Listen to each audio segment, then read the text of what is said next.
Let's see who's the first one in today. Look at me, scruffy me. Still can't do makeup.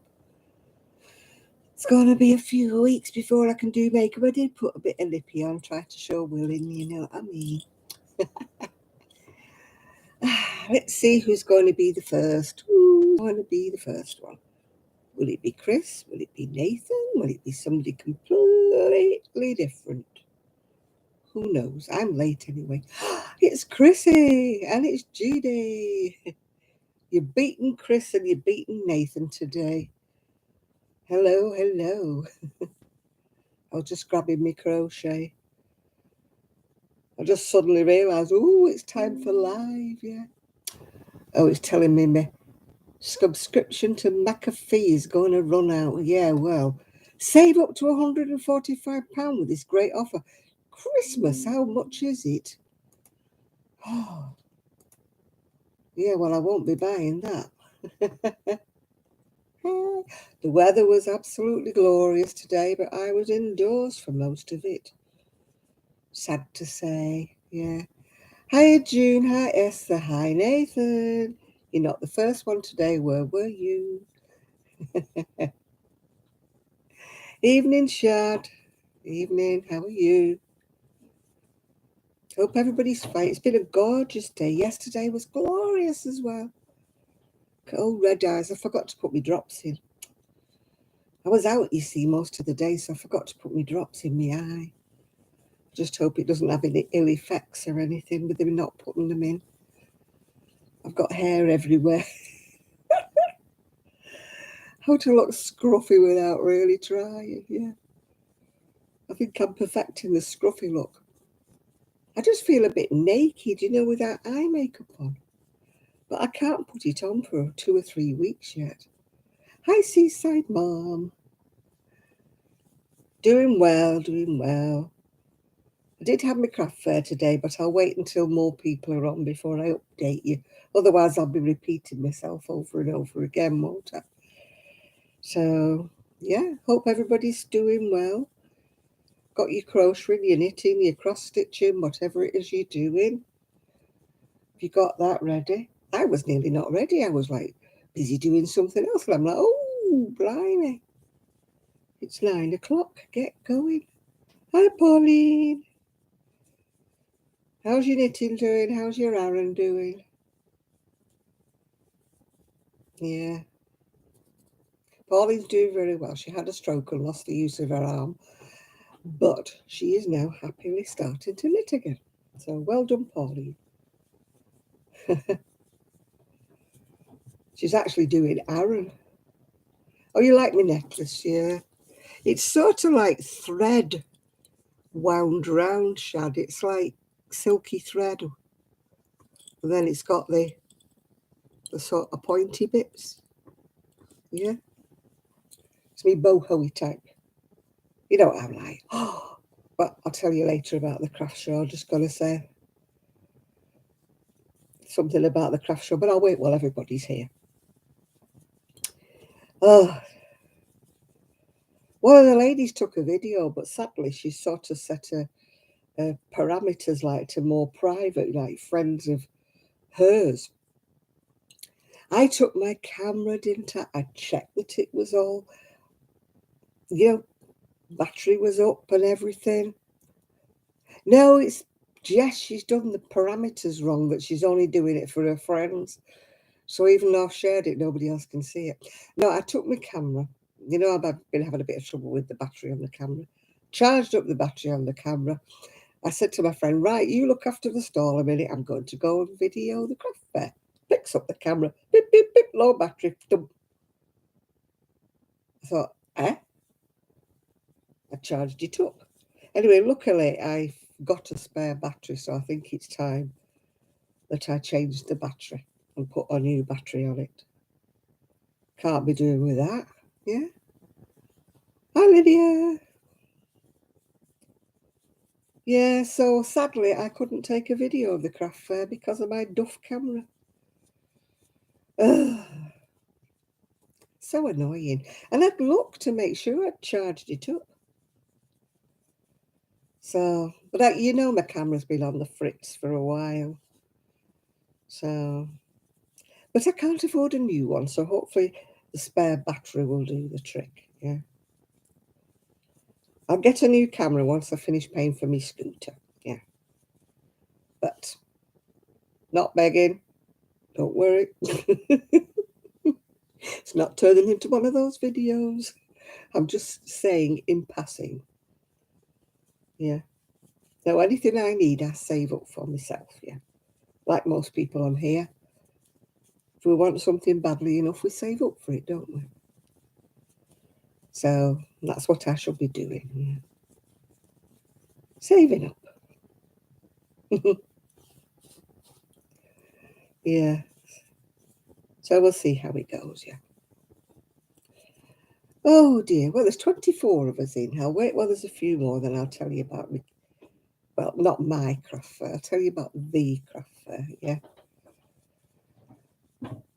If you can hear any noises, I think my daughter-in-law's rearranging the bedroom upstairs. She sounds like she's wearing hobnail boots. Sorry about this. I don't know what she's doing up there. And I won't be going up to have a look, so I don't do stairs in my old age.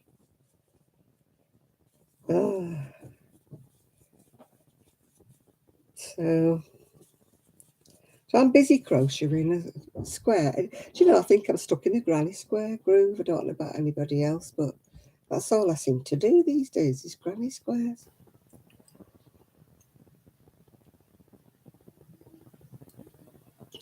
It's water, by the way, not gin or vodka. It's a good job it's not vodka because I've just drunk half of it in one go. Oh, here's... Hello, Rosie. Hello, my darling. Hello, chicken. Rosie's coming to see me. Hi, Chris. Well, she did, and then she's gone again. She's not like Poppy. She doesn't stay. So now I have to go and close the door again now. You know, Poppy taught her how to open the door, but Poppy didn't teach her how to close it again. So if you just bear with me 1 second, I will just go and close the door again. Do me granny square. Oh. Excuse me for 1 moment while I go and close my door. Oh.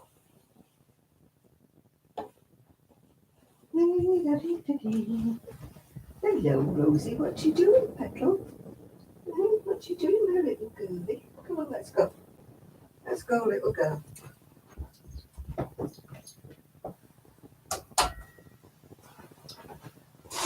She came back in again. I think it's going to be one of those days. Do you like my outfit? Ooh, I'm all in black today. Very gothic.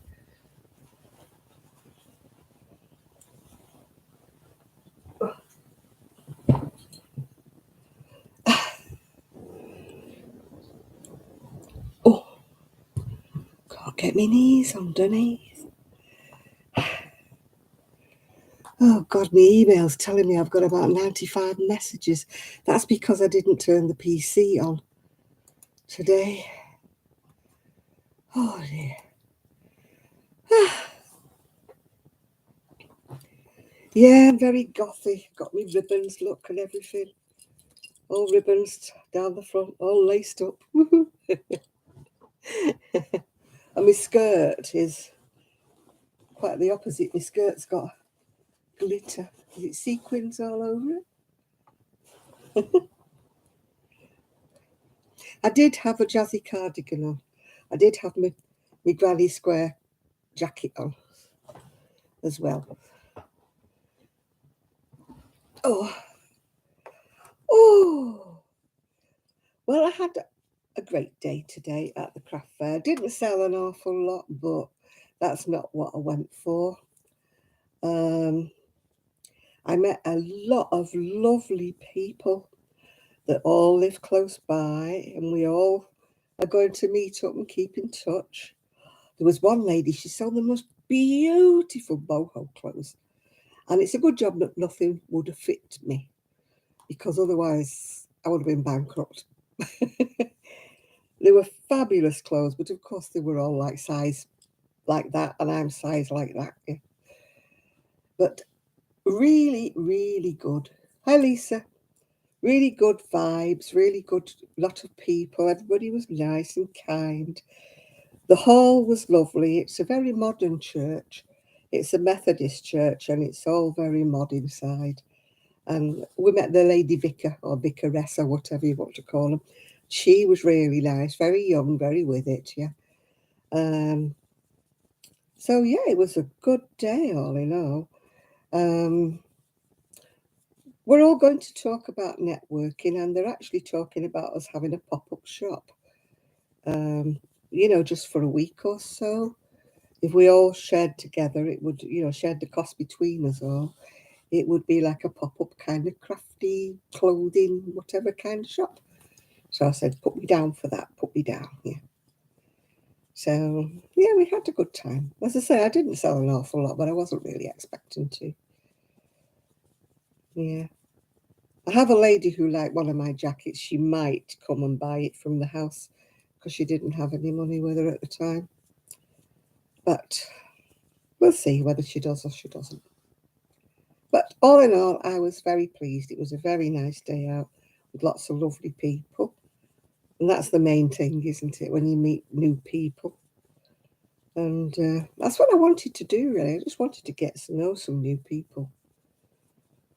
And they all live close by, which was like brilliant. Hey. And the funny thing was, I was sat there, like, I'm from Manchester, originally from Royton. And the lady that I was talking to, she was from Failsworth, which is like round the corner from Royton. And another lady, she was originally from Rochdale, which again is round the corner from Royton. And then my friend was there, who was originally from Royton. And so it was like a little gathering of the Northern clan. We were all like, it's a wonder we weren't related. We all felt like we knew everybody that everybody else knew. So instead of meeting like strangers, it was like, oh, you came from such a place. You came from where? Because one of them said, my husband said he knows your face. And I said, well, he probably does, because I've been in business for years. He could have been in the shop with his mother or something, yeah. It was a very nice experience, Bear. Everybody was very friendly, and that is half the battle, isn't it? When everybody greets you with a smile and everybody talks to you. And, the people coming over the door, even though they weren't buying, they were chatting, they were being nice and saying they liked me things and things, yeah. So it was, like, oh, have you made all this? Oh, aren't you clever? Which, it G's you up, doesn't it? It kind of gives you an oomph. Like, yeah, I'm not wasting my time doing this crocheting. People do like it, do appreciate it. It probably wasn't the right setting for my sales for my thing, but as I say, people were very encouraging, and that's the main thing. So I came home like on a crest of a wave, even though I didn't sell much. I came home, hey, that's great. Yeah, so I did enjoy it. And I had a lovely slice of chocolate cake, which I shouldn't have had because I'm diabetic. But I did stay away from the sweets, the confectionery, you call them candies, don't you, in America? Did stay away from that stall. Even though she was trying to tempt me by saying she had diabetic sweeties, I was like, no, I'm very good. I'm going to stay away. Yeah, which I did. But there was a lady selling some beautiful plush bunnies, crochet, about that big, in like velvety kind of. Oh, they were so pretty. My friend didn't like them, but I did. I thought they were so lovely. And then, like I said, there was two clothes. One of them, oh, gorgeous, gorgeous things if I'd have been going out somewhere. Loads of sequins and glitter, fantastically sort of boho-y designs, dresses. And then the other one was all like, the Indian sari type tops made out of beautiful, but like you say, size that, and I'm size that. She said sorry, but she couldn't get them in bigger sizes. She was often asked to get them in bigger sizes, but it was good because I wasn't tempted. My wallet came home intact apart from a slice of pizza and a piece of cake and about umpteen coffees, yeah. Umpteen. But, yeah, great. So I should be doing another one if they do them again. Yeah, they were talking about already planning when the next one will be, so always great. So how is everybody else doing now? You've caught up with my news. How is everybody else doing? Are you all... The weather was gorgeous today. In fact, the weather was gorgeous yesterday. I actually dried the washing on the line for the first time this year. Yeah, and it all dried, yeah. Oh my goodness me. Major police presence in Piccadilly Gardens as blood-spattered Metrolink stop has been taped off. Do you know I'm getting fed up of all this stabbing? What have you got? It's not fun anymore. You know, it isn't, is it? You're scared of going out now in case somebody's lurking about. Jess, she sells candles, wax melts, all kinds of things like that. She did a lovely video and she did some lovely photos, but she puts her Facebook page so that only friends can view it. So when I tried to share the video that she made, nobody can see it, yeah. I need to ask her if she'll make it so I can share it.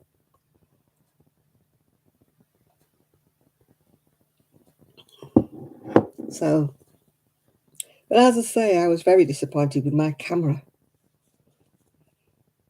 You know, if I was wealthy rich, I would just go out and buy a super duper new camera. I don't know. I couldn't actually see whether she was selling anything from where I was. I couldn't. I was facing a children's book stall and the sweetie stall. Behind me, I had the stall that was selling gorgeous, gorgeous dresses. Next to that was the boho type of dresses. What, oh, gorgeous stuff. And facing me, there was this one that was selling babies' headbands, little baby hats and booties to match. Oh, they were so lovely. Much nicer than anything I made for babies, yeah. But I don't know. You know, I was concentrating on other things rather than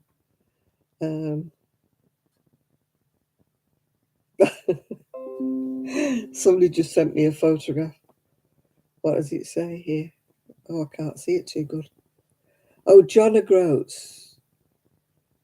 Oh, the little dog at the bottom. His little dog standing underneath a great big signpost that says like John O'Groats Land's End. I said to him, send me some nice pictures of where you've been, where you're going. You know, he goes on walks and stuff.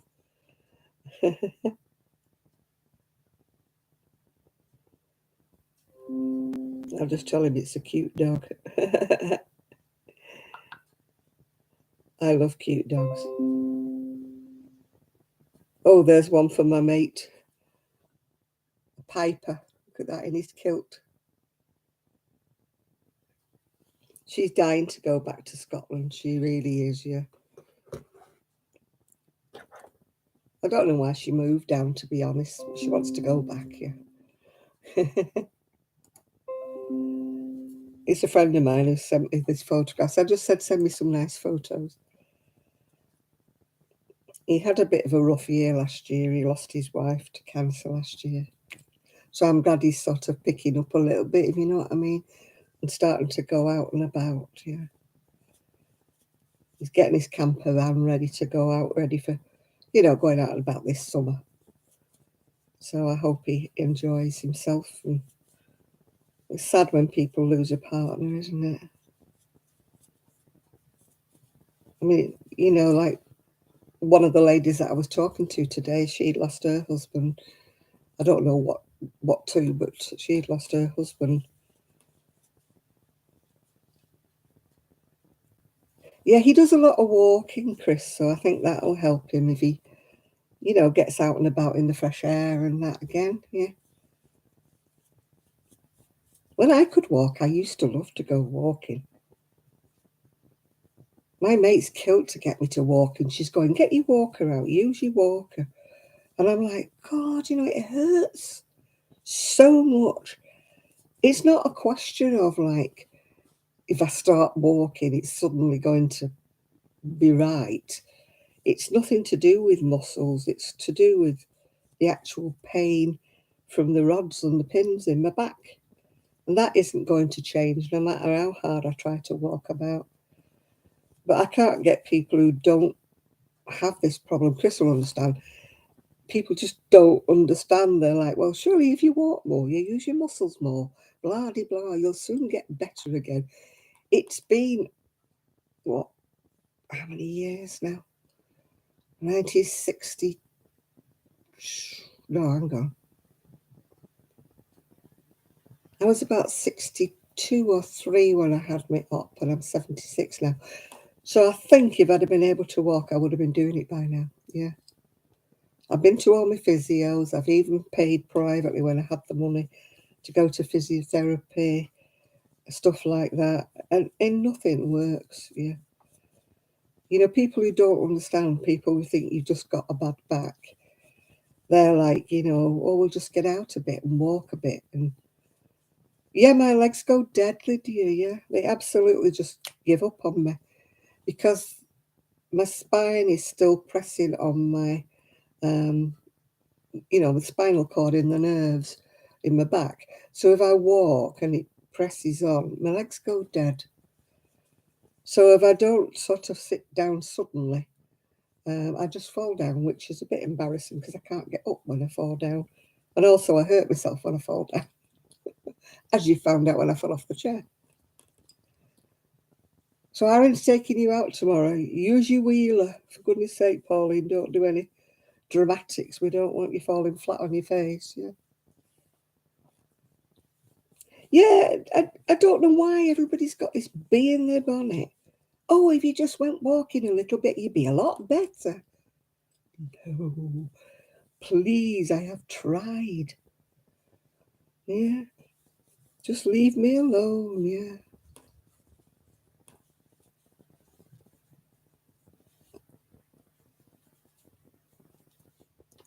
Yeah, my legs just go.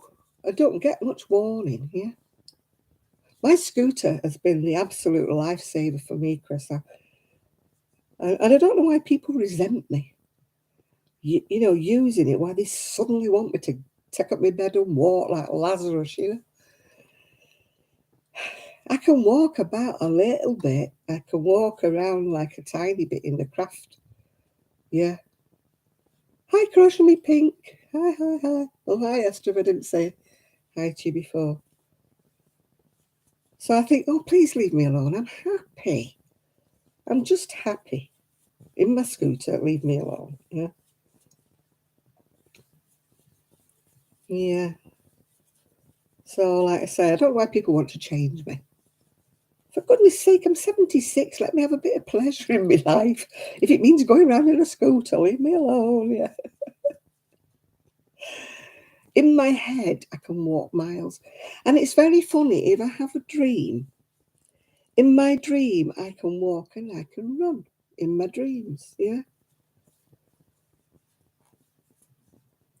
Yeah. Seaside Mum. Yeah. You understand, don't you? Why do people suddenly think that if you suddenly take up walking, you're going to be fit and everything's going to be fine? And, we know damn well it's not. Yeah. Yeah, I'm sure they think we don't want to try, Lydia. Yeah. Like, I'm happy sitting in the scooter. No, I'm not happy sitting in my scooter. And I wish to goodness I didn't have to sit in my scooter.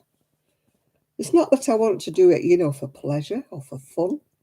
It's not like, oh, I'm feeling lazy today, I'm just going to use a scooter. No, I love my scooter because it gets me places. And it means on a gorgeous day. Oh, in my head, yeah, I get up in the morning, Chris, and I can do everything. Oh, I can go and tidy my shed. I can go and do that. I get in my shed. I do two things: sit down. Another two things: sit down. So then, after about an hour of two things, sit down, I think, oh, I've had enough of this now, and I come out. And my son will say, "What have you done? Have you done all that?" I say, "Oh, I've done a bit of it." But like today, when I came back, from the show, I had to put my bags away and put them back into the boxes, so that the shed's not full of boxes and bags. I did two bags, which I think I did very well doing two bags, yeah. And but I had to give up. I just had to. My legs were going dead, and no, it's not about being lazy. I wish people would realise it's nothing to do with being lazy. I would love to be able to walk. I would love to go out, be able to go to the sea. I can't even get on the beach, do you know that? Because it's all pebbles. And I cannot walk on pebbles. Not even with a walking frame or my crutches or my stick. I can't walk on pebbles because everywhere I walk has to be dead flat. Otherwise I tip and over I go. So I live so close and I can't even go on the sea, onto the sand, you know. So, well, I'm beginning to think that about my back. When I fell over, I landed on my coccyx. That's the tailbone. And I thought, it's 2 weeks now. So I would have thought by now I was getting better, but it's not. It's going worse. And I really don't want to go to A&E. Sit in a queue for about 3 hours with my mask on, just to be told, oh, it's bruising, it'll sort itself out, yeah. But and my bedroom's in a bit of a mess at the moment. The dogs pull my net curtains down. They don't take much because they're only on a spring. And I walked in my bedroom, I thought, oh. I could see into the conservatory. I thought, oh, something not right here. What's happened? But the dogs must have just pulled the net curtains and they came down. I know, because COVID's back up again, isn't it? They're talking about there being a rise in COVID. The girl who was back to back with me, the one who sold the dresses, she had an accident and she lost her little finger. And obviously she had to go in hospital. And she caught COVID while she was in there. So you go with one thing, don't you, and you come out with something else. So I don't really want to go to A&E. I keep hoping it'll just be bruising and it'll come out. I did go and sit in the hot tub when I did it, but I haven't been back in since. But maybe tomorrow. It's Sunday. Maybe I'll try it tomorrow. I had terrible trouble actually getting into the hot tub the last time I tried it. You have to go up steps and step into it. And I'm saying to Irene, you better stay there just in case I go head first and I drown, Oh, don't be so dramatic, mother, Oh, you're off the hook for the jury duty, yeah. I'm glad you didn't have to do it. I would hate to have to make a decision, about whether somebody was guilty or not, especially if it was a serious offence, I'd be like, I don't really know, yeah. I know we don't know when this coat, and also the blooming price of petrol. Before you start saying how much it is in America, you know nothing. Come to England, it's absolutely about 4 times as much as you in the UK, in the US. Yeah. They're saying, oh, it's so much a litre over here. And I'm like, come. No, they said it's so much a gallon over there. And I'm like, come to the UK. It's so much a litre. What you're paying for a gallon, we're paying for a litre over here. So, If you're in the US, sorry, I've got no sympathy. Yeah, well, I got out of mine, Chris. I said, yeah, well, I can't. I said, I can't come. I said, I can't sit on a hard chair. Whatever it is we're supposed to sit on, I can't sit still. I have to get up and walk about.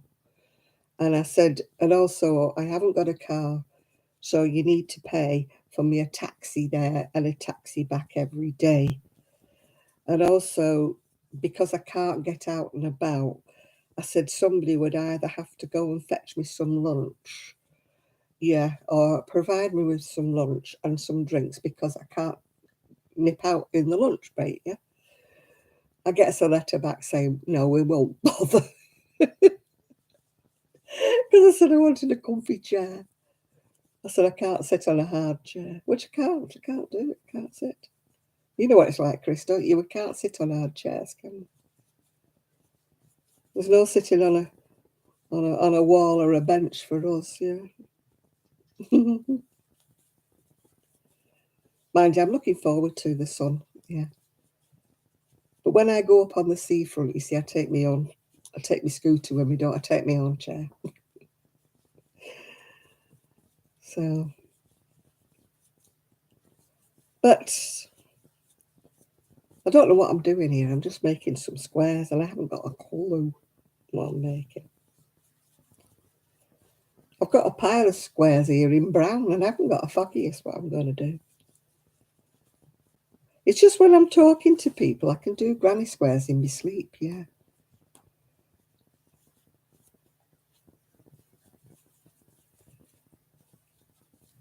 Yeah, oh, they told me I would never be asked again for jury service. So we didn't realise he got disabilities, we won't bother.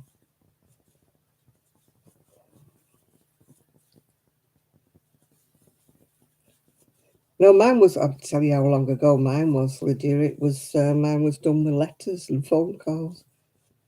It wasn't done online.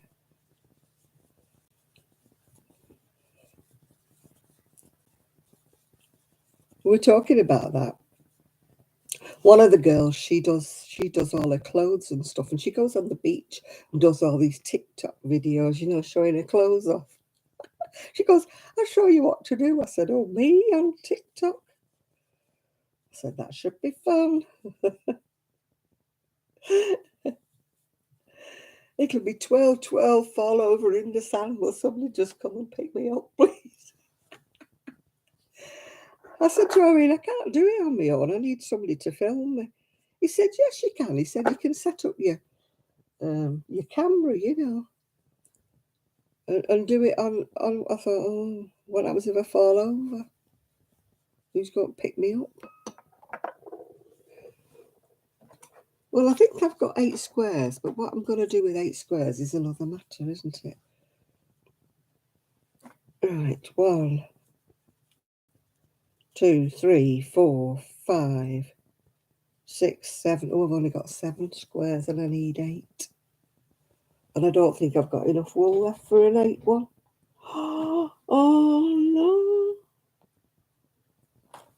I've only got one oddball. I started 2, 4, 6. I've only got 7 squares. We're going to try reseeding our lawn before we even start on the kitchen.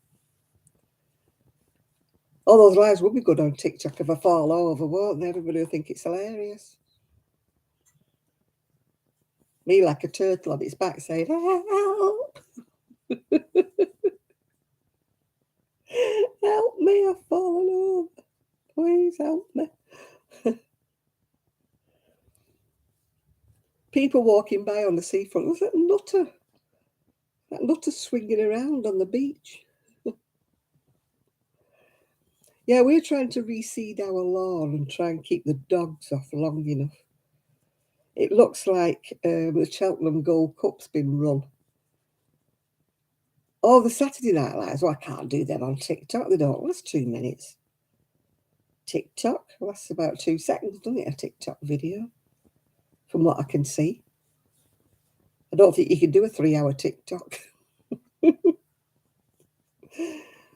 No, you'll have to put up with me just doing little short TikToks, I'm afraid. Yeah. No, the dogs have churned up the back lawn. It looks like Cheltenham Gold Cup's been run on it. It's been wet and it's been soggy, and Rosie's had the zoomies, and she's just churned all the grass up, so we can do lives on it. Oh, Nathan, don't confuse me, love. It takes me all my time with these. I'm not technologically minded, you know I'm not. I'm going to have to be shown how to TikTok. One of my new friends has shown me, she's going to show me how to TikTok, so.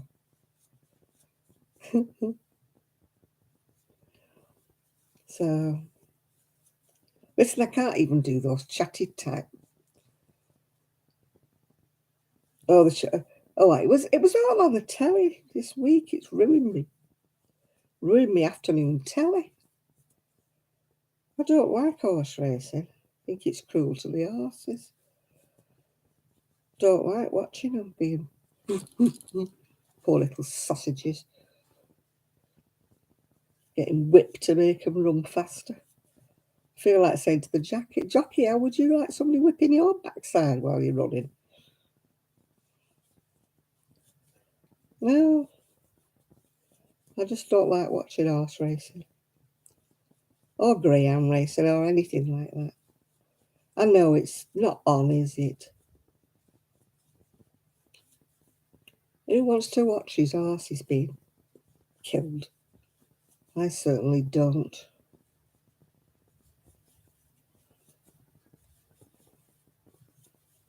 Cruel.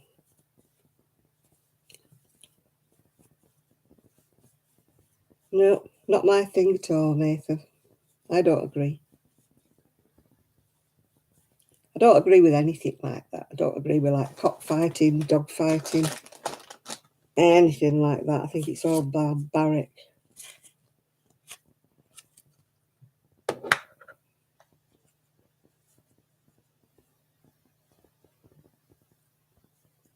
Yeah, no, it's just not on, is it? With 73 people, fox hunts, don't get me started on that. I'm sorry, if foxes are being a nuisance, there's humane ways of killing them off. I don't like them being shot, but if they're being a nuisance, yeah. And badger baiting, oh, what's all that about? Don't get me started. I don't like hunting of any description. I can understand somebody killing an animal if it's threatening them. You know, if it was sort of like a great big grizzly bear launching itself on me, I would want to have it killed. Yeah, I wouldn't want it to come at me. But there's other ways. You don't have to kill things. You know, like these people who breed things for sport and they go all over the place shooting animals, and I'm just not into it at all. I know it's a big thing in the US, but I just don't like it at all. I'm sorry, I don't find it a sport. You know, why don't you give the bear a gun and let the human run away? See how he likes it, yeah.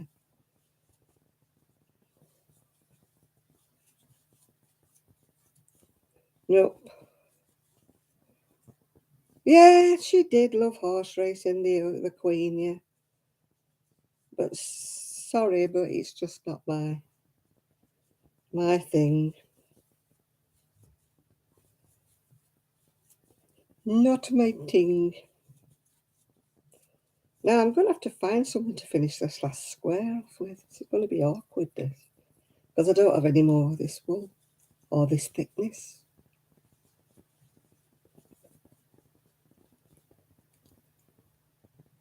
Well, my son's getting his camper van ready, Shad, ready for the nicer weather to come. He's been working on it this weekend. He's still got a way to go, though, before it'll be ready to sleep in. He's got all the stuff from his old camper van to fit in, but at the moment he's been doing the electrics and stuff ready. Yeah, the Queen's not looking clever, is she? I mean, she's what, 95 now? You know it's going to be inevitable, don't you? But you just don't want to hear. She can't live forever, can she? I don't like bullfighting. No, Shad, you're on your own with that. I don't like anything. When we were in Spain, they offered us like a trip to bullfighting, as one of the events or whatever. I thought, nope, you're not getting me going there.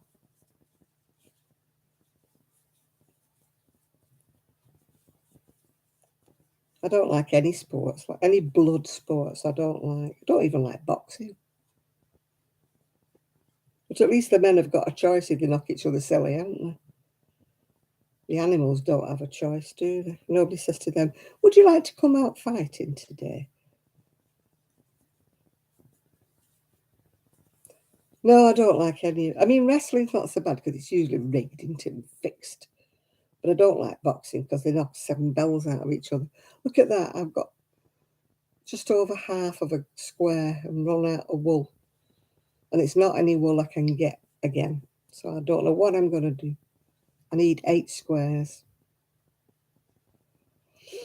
And I've only got 7 and a titchy bit. Oh, well. How wonderful.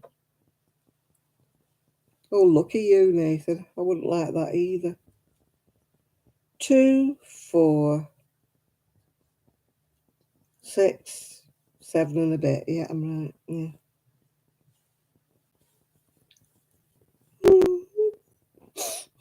I have to stop because I've run out. I don't like the colour of this lipstick. It's a bit orange, isn't it? I just found it on my desk. I thought, oh, lipstick.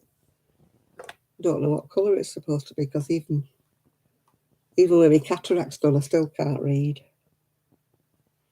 Not a clue what it says. I shall have to find my magnifying glass. If it's in here somewhere.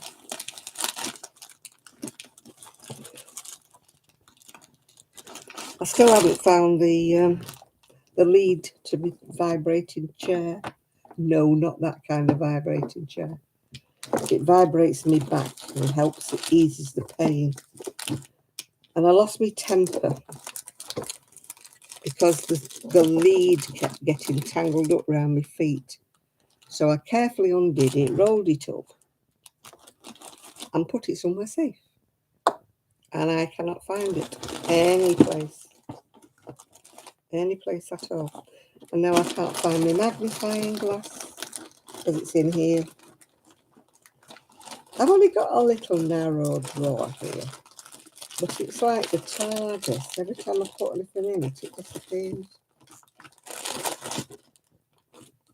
Yeah, I've got both my eyes done. I have. The second one, the lady did it with a corkscrew, I think. But yeah, it's so sad. I found my dad's binoculars I thought I hadn't brought with me. I found them. Why can I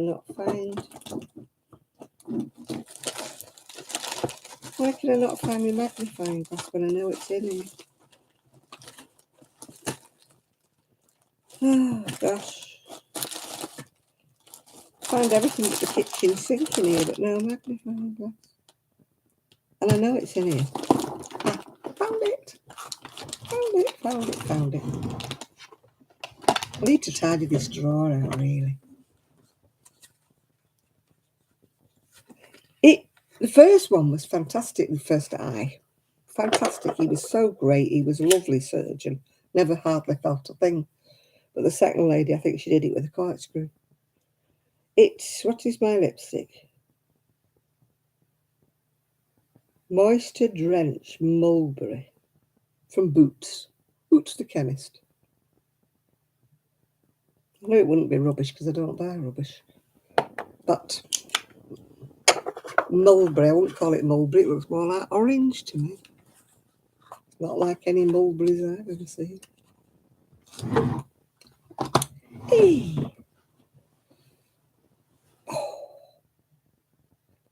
Oh, yeah, I wish I could find this. Then at least my back could be massaged up and down. It does vibrate, but it's more of a massage, I should say, than a vibrator. And it's not one of those kind of vibrators, in case you are wondering. I'm just looking if I left it on the floor. No, I didn't leave it on the floor. It's not there at all. That belongs to my light. That belongs to my chair. No, it's definitely a wall. I've got all sorts of stuff in my drawer, but they're all the wrong kind of end, if you pardon the expression. No, none of them are belonging. That's got a rounded end. That's got a squared end, but none of them have got the right kind of end.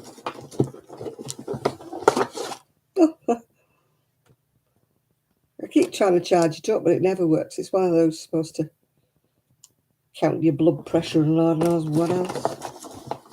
But it was only a cheap version. It wasn't one of the posh ones. So it's never really worked. Oh, I've got a scan disc for something or other. For a flash drive for something. I have all gadgets and gizmos and I haven't got a clue what they are. But I cannot find a bit for my chair. I do so wish I could. I love that watch and I can't get it to work anymore. I thought it was just a battery, but it's not apparently. Yeah, it's the other half of the other. Not showing you that. That's the other bit. Where's it gone? Now I can't find the other end of the thing when I'm supposed to plug it in. God, even that's disappeared.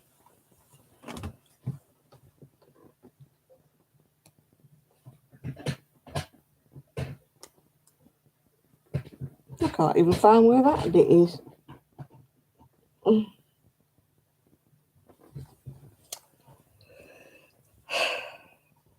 No idea. It's disappeared altogether now. Even the other half I'm supposed to be plugging it into. Even that's disappeared. Oh, it's here. It's here. That's supposed to go in a pocket. Let's put it away in its pocket. It's the other end to that. So it's one of them ends. Can I find it? No.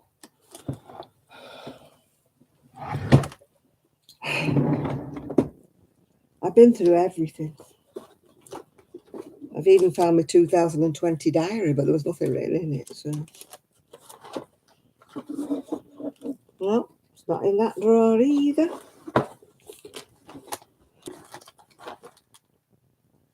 I don't know why I keep looking. I keep hoping it'll suddenly magically appear from somewhere. I've looked underneath my PC. I've looked underneath everywhere.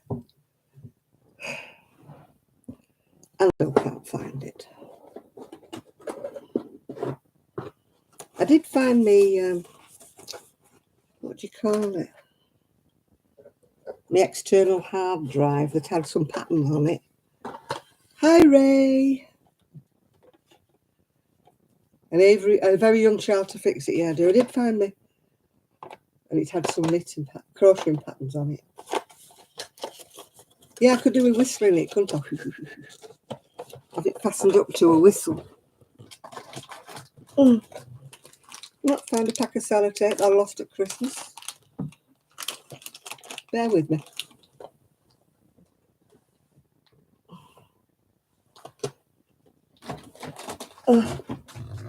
I've seen if I put it at the back of this cupboard. No, it's not anywhere around.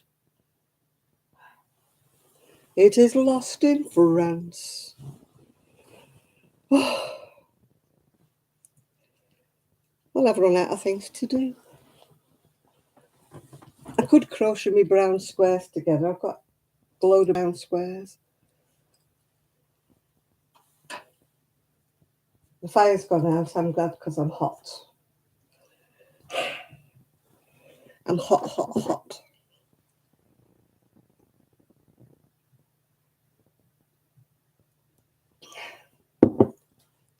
I'm going to be taking everything apart till I find it. I really am. I'm so annoyed. I remember rolling it up and I remember putting it somewhere safe. And I thought I put it in my white cabinet there. But I can't find it in there. Oh, never mind. It's warm in here. I've had the fire lit. I've let it go out now. Because it gets so hot in here. It's either freezing in here when there's no fire, or it's absolutely boiling. There's no happy medium. Let me look in my odds and sods box. Although I don't think it would fit in here.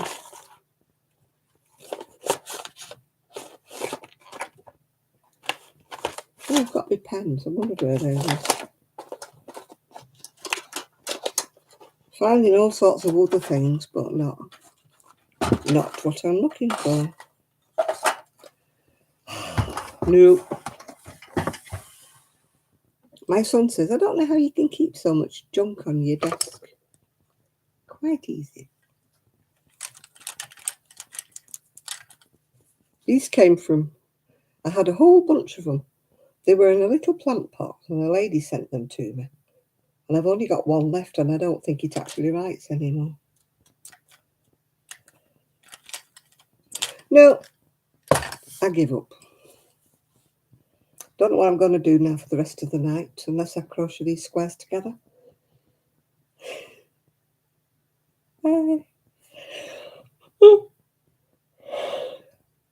That's because I was up early this morning and I'm not used to it. Oh, I think I need a facelift. Oh. Yeah, I think I need a facelift.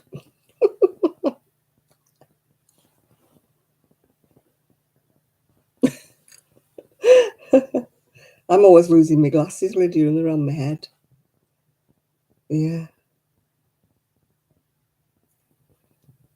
Oh, dear. So annoying when you know you've lost them. Mind you, the other day I said to my son, I'm sure I brought me dad's binoculars. They're very big, clumsy, heavy binoculars. They're not little things. They're massive. And they weigh a ton. They're not something you would take out with you because you'd have neck ache before you got anywhere.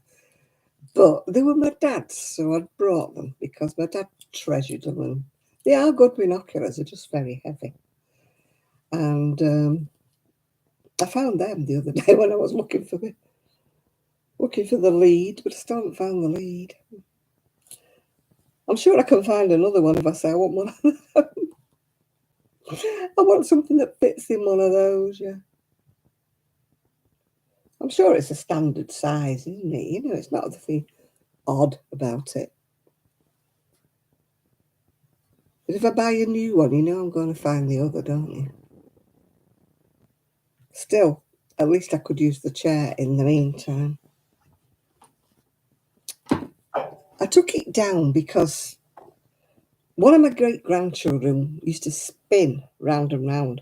And, of course, every time she spinned round and round, she used to yank it all out of the socket or yank it out the wall, yeah.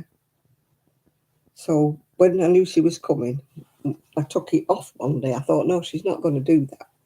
She can spin on the chair, but she isn't going to spin round and, you know, get the plug ripped out the wall and, you know. So I moved it. Never mind. Yeah, go looking for something that I could do with looking. What can I pretend to look for? I'll pretend to go and look. I don't know why. I had a feeling I'd put it on top of some books somewhere. And I've run my hand along all the books in the bookshelf. I don't like my bookshelves anyway because I can't get down to have a look where things are. And, you know, the old eyesight, I can't see the titles. And I can't sit down on the floor like I used to have a look at the titles and find out what I want. So I know I've got a book somewhere and I'm like, where? You know, and I can't ask people saying, excuse me, when you're here, can you just have a look at the bottom shelf, see if you can find the title of this book? Oh, dear. Hey, it's a good life if you don't weaken. Yeah, when I buy a replacement item, I'll find the original, but I don't know what you call those kind of plugs. You know what they're called? Do they have a name? How do you describe it on YouTube? I want a plug that fits in one of them.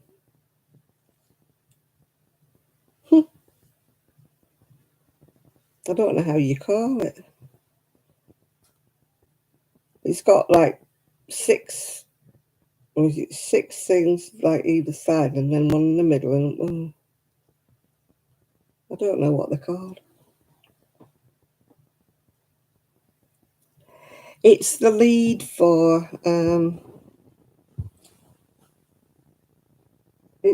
one of the flowers. I did have a look over there, Christy, right there. It's like me when my son said, "Oh, TikTok's dead easy. You just go on TikTok," and I'm like, I've practically taken this room apart, Shad. I haven't got that many hidey holes in here, really. If it had been at my other house, it could have been any place. You know, because my other house, I had all these crannies, nooks, drawers. Yeah. But here, I'm actually devoid of a lot of storage space. My son says, we're not getting any more storage space because you'll only fill it, which I did, yeah. But when I was... No, it's not behind the curtains because I know I draw the curtains every day. It's not behind here. No, I lost it before the dogs came, so it's definitely not the dog. Poppy was brilliant. Poppy would not have run off with anything. She was a great dog. Rosie, on the other hand, no, it's not behind the printer. I suddenly decided I hadn't looked behind the printer. But it isn't there. I'm going to eat some crisps and forget all about it, otherwise it'll come between me and the sleep tonight, as I think. I'm looking for that thing. I shall look on eBay and buy a new one, and you know damn well I'll find it.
My phone and my keyboard miss certain letters.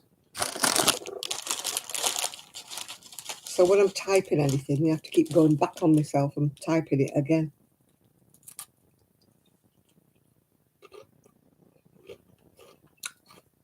Luckily, most of my friends recognise that A-D means and, because my N doesn't print properly.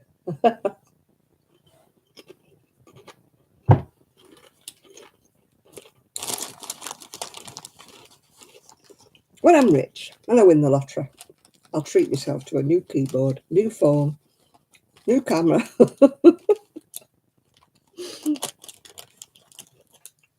I do a lot without a free free lotto thing I usually win. I get a free go usually.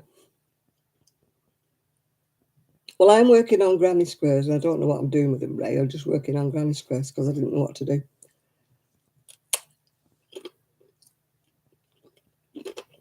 I should turn them into something.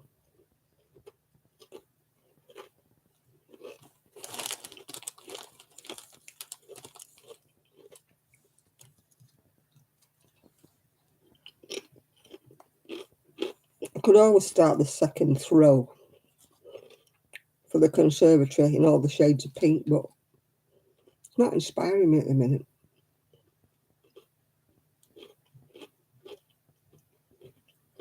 Making about 100 and something squares, you know, in pastel shades. It's not me at all.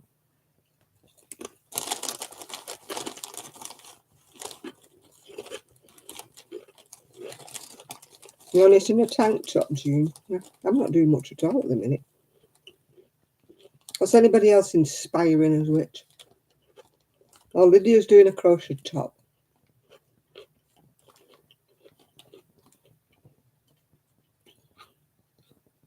A pink ruffle sleeve cardigan for spring. Oh, light pink. My friend likes pastel shades. I'm not a pastel shade person. Very nice, Donna.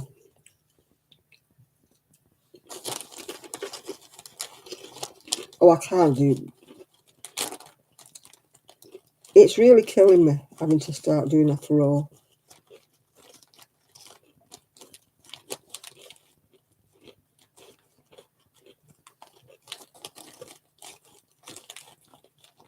I don't mind longer sleeves that come to my elbow, but I don't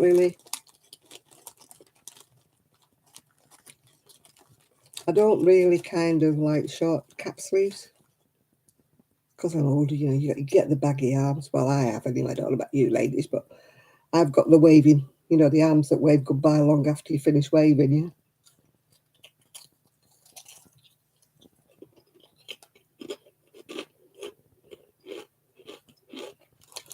My days of sleeveless vests are over unless I'm wearing them.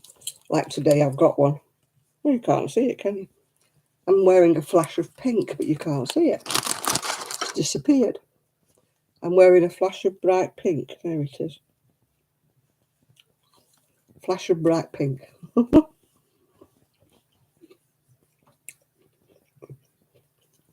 No, I only wear sleeves that come down here now. I don't wear little sleeves anymore.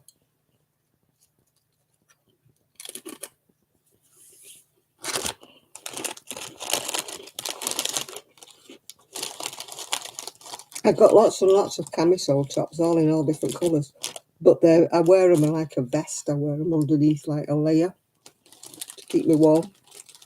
Or, you know, if I'm wearing something crochet, I don't want my underwear showing through it, so I always have a little camisole underneath, yeah.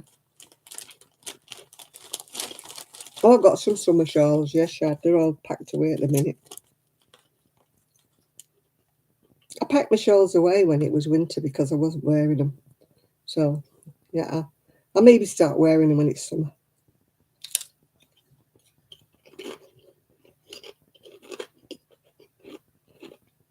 Even when it's summer, it can be quite breezy up here, you know, because of the sea.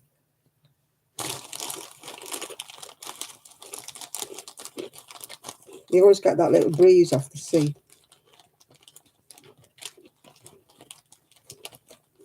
But when it's hot here, it's lovely and hot. I'm really looking forward to sitting on the seafront with my crocheting on my book. Oh, look, I've got what's my turkey neck? I thought I'd got a swelling or some description. No, it's just my old skin.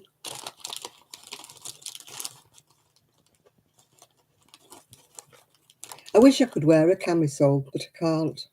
I've got like the old turkey neck skin my age now, and the waffly arms.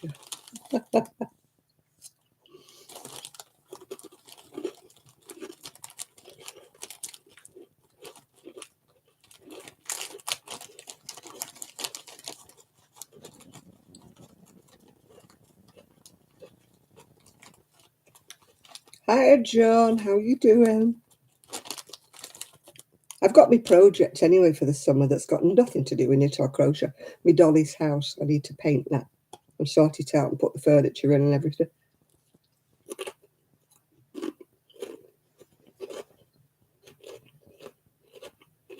But I want to do that outside in the fresh air. At least the painting bit I do. It needs wallpapering, it needs painting, it needs carpets or some kind of flooring. My daughter-in-law is still clattering about upstairs. Lord knows what she's doing.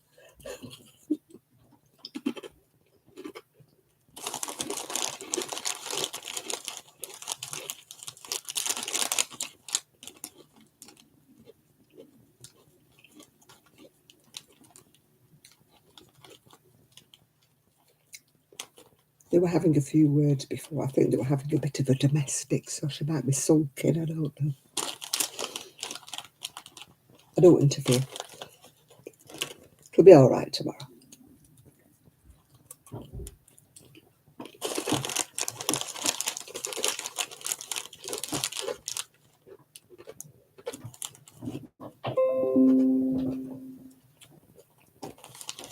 Nancy Webber has posted in Crochet Knit Addicts of North Texas.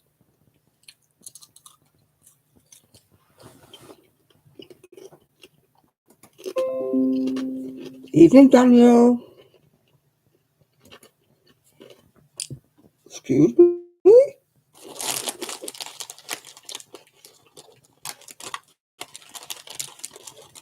Very rude. I might actually get round to starting your yarn, Daniel, now I've finished doing some craft there.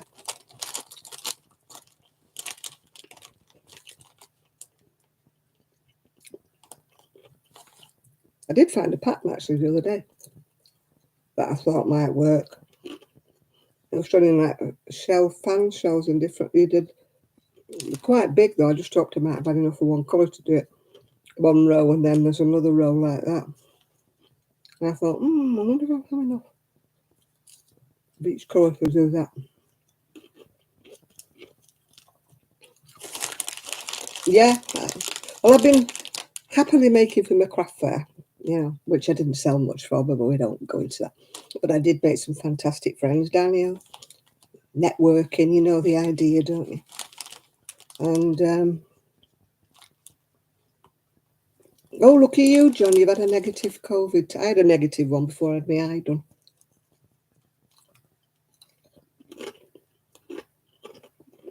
They're talking about a fourth vaccine now, aren't they, for the elderly, like myself? People at high risk, like myself.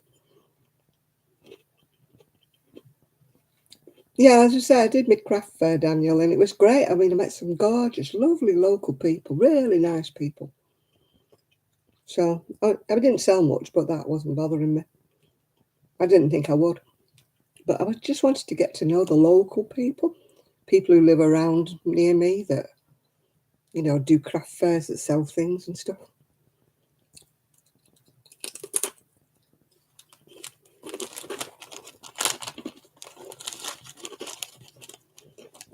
I took my camera, charged it up last night to do a video.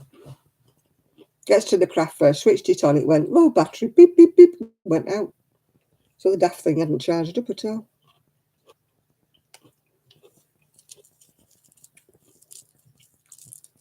Yeah, I've got people that only live around the corner from me, Dan, and it's great. I mean, since I moved here, I felt a little bit isolated. I know I've got you guys on a Saturday night, but it's always nice to have some like physical friends that live close by. And we all found out we all sort of came from a similar area. We don't come from Fleetwood, because one of the women that was there, her husband said, I'm sure I know your face. It turns out he lived like in the next town to where I used to live. So he could have seen me somewhere,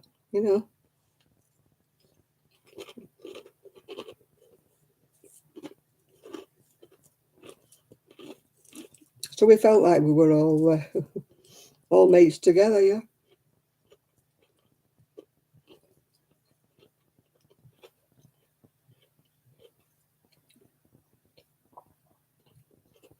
How's Miguel? Anybody heard from Miguel today?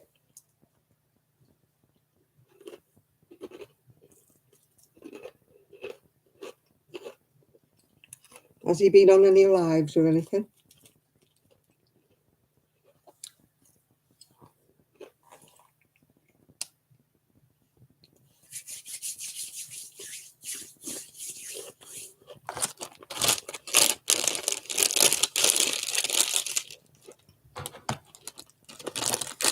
I've done crunching now. Oh my goodness. Oh, that's great, Daniel. I can't do long journeys even if I had the money. I'd be great for your networking, honestly, Daniel, because, they're going to love you over there. You know quite a few people, don't you? Yeah, there you go, Chris. Daniel is coming across to you lot over there. Man, it's such a massive country, isn't it? You'll only probably see a fraction of people that are there. Do you know what area you're going to go to, Daniel?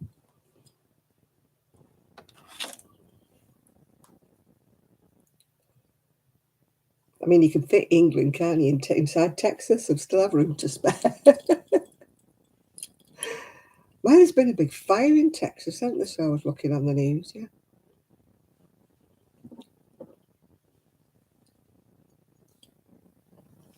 Yeah, I'm afraid England or Britain or Great Britain or whatever you want to call it is very tiny compared with compared with the US.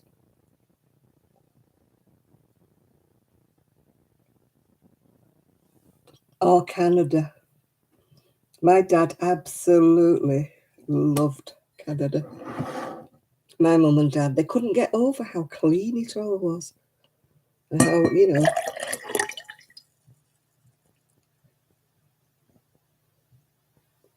Oh, right, Miguel's still getting his headaches.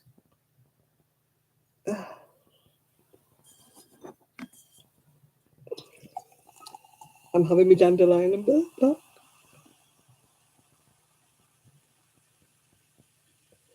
I love my dandelion and burdock.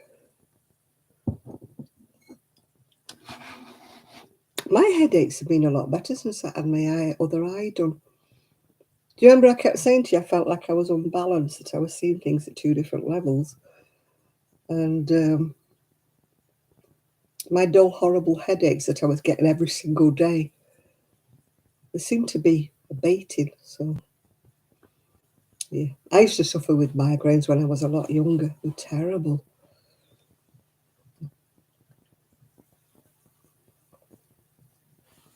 Touching wood, I very, very seldom get one these days. Very seldom.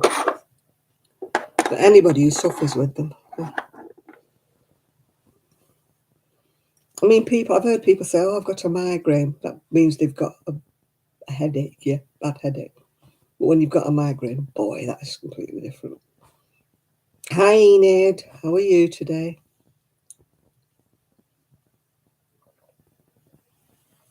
I didn't quite read where they were. I just got like the news flash, but I didn't read it because I was at the craft fair, so I didn't quite read where these fires are. You want to go to Texas? That's because you want to see the cows, isn't it, John?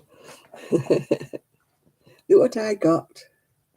Thornton's Pearls, Salted Caramel Sensations. Ooh. Zoloft, what's that for?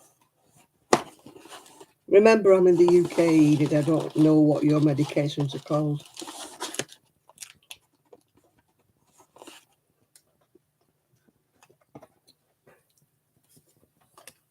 It's salted caramel as well, Chris. They come in little bags.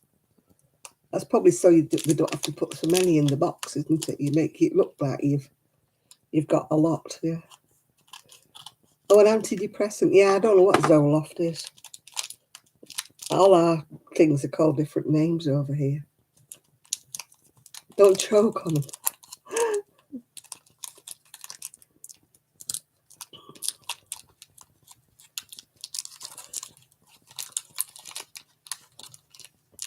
You want to see the oil fields, the women, and the cows.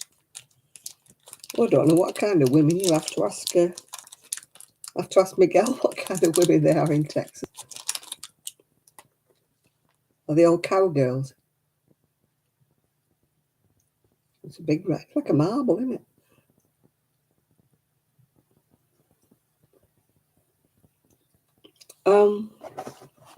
They're Thornton's. That's an English chocolate firm.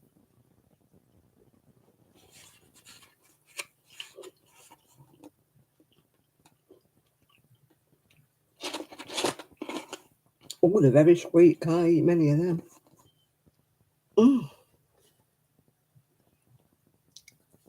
Oh, terribly sweet.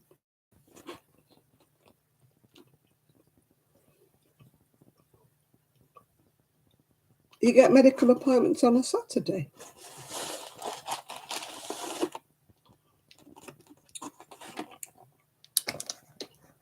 Unless it's an emergency. We don't get medical appointments on Saturdays here.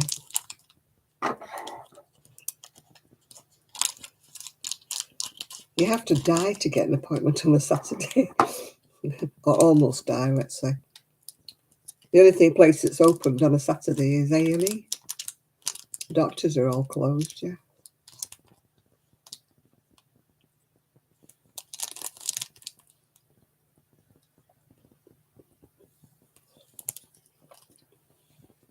Caramel, all gooey inside. Very sickly.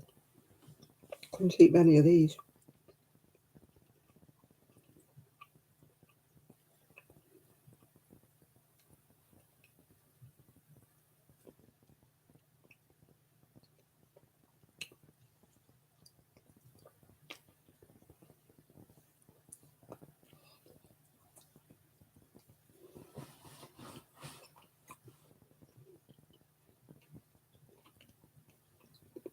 Yeah, my back's not getting any better, but I'm really not wanting to go to A&E.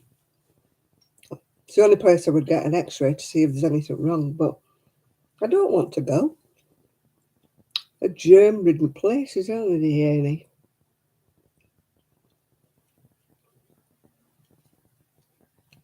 I might go in to get my back checked and come out with something different. I keep thinking it's just bruising coming out. It'll be all right. I've been saying that for 2 weeks now. Be all right on the night. Just keep taking your anti-inflammatories and hope for the best.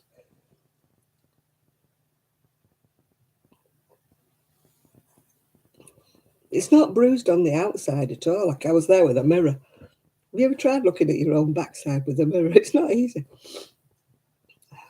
But I couldn't see any bruising.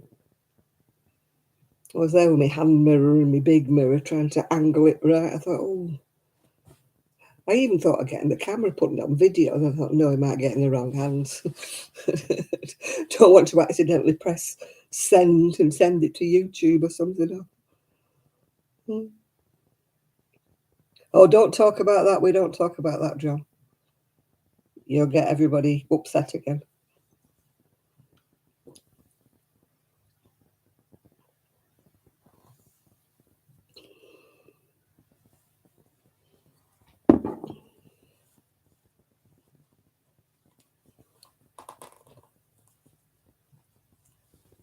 You've lost your fancy wood crochet hook. Oh, goodness. Perhaps it's gone walkabouts with the end of my my chair, my chair thing, the plug that fits in my chair. That's where your wood crochet hook's gone. Oh, you found it. Oh, that's all right then. I only can crochet with these, and I could only get them from the USA. It's such a pain whenever I lose one, and I have to order them. Susan Bates with a wooden handle. Can't get them for love and money in the UK.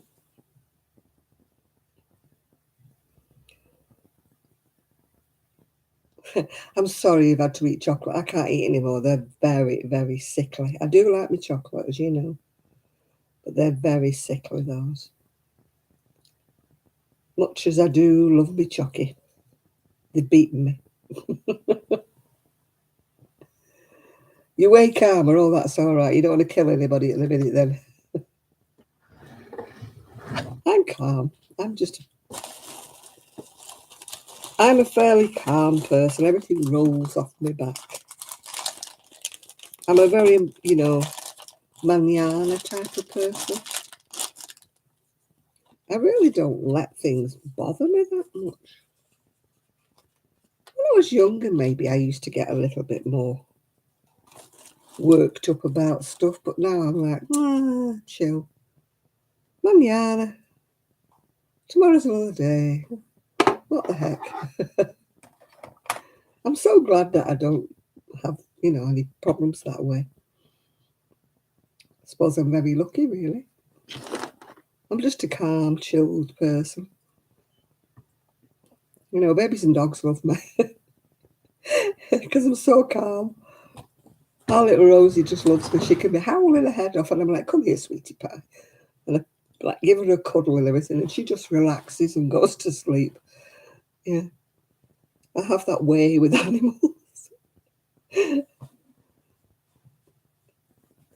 Got 2 weeks off to see you folks on Monday. Woohoo! Lady is on her jolly days. I spoke to Sue the other day. She's still doing fine. I keep saying, "How's your house progressing?" Because I keep saying, "You have to get that bedroom ready for me." You postponed Christmas trip, yeah. We can now book our spa day. I promised my niece, as you all know, to take her on a spa trip because she was so good to me when I had COVID 2 years ago. But because of all this COVID nonsense and stuff, we've not been able to book it. And then, of course, I can't book it because I've still got to wait another, probably another 4.5 weeks before I can go in a hot tub or go swimming or anything with the eye here. You've got to wait 6 weeks after you're up before you can do stuff like that. Yeah. That's why I've not been in the hot tub, because I don't want to accidentally splash my eye, because there might be chemicals in the hot tub.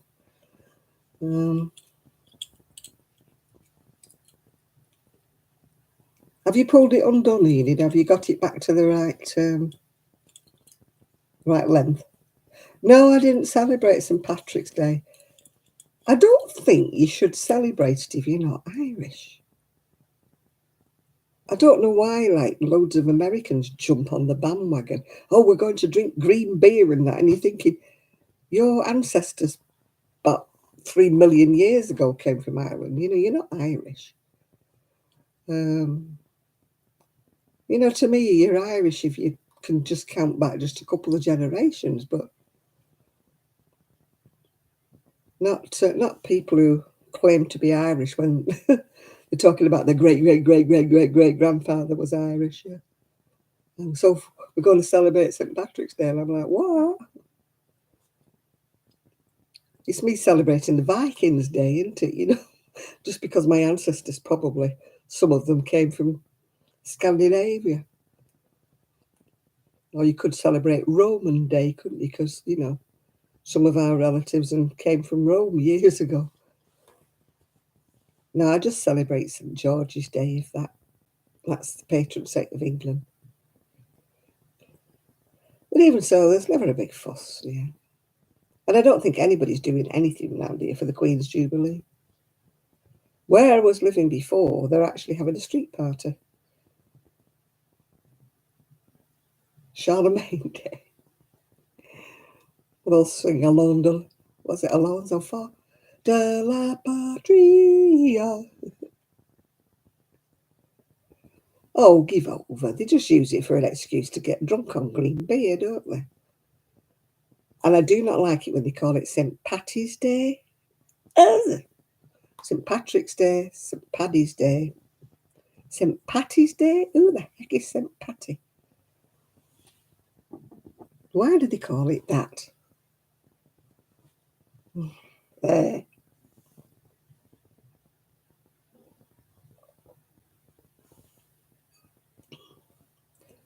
No, it's like us celebrating Eid, isn't it?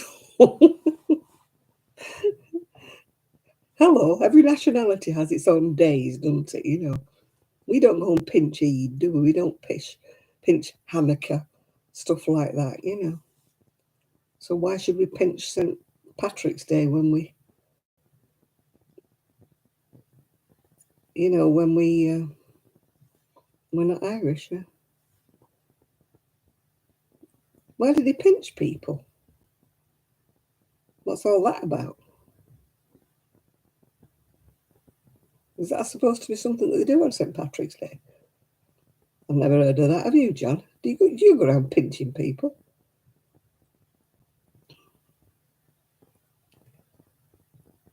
Yeah, I can understand it if you've got relatives that are like Scandinavians. How do you celebrate St. George's Day? I think some people fly a flag. If you're not wearing green, you get a pinch. That's ridiculous. So, in other words, if you're like Anglo-Indian or something and you're in America and you've got not wearing green, you get pinched. Yeah, right, get thumped. More like somebody pinch me, I'd be thumping them in the face. Get off. Don't you pinch my behind.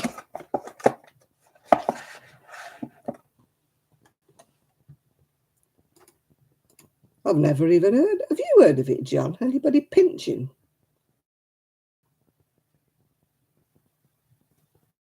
Pinching people who are not wearing green?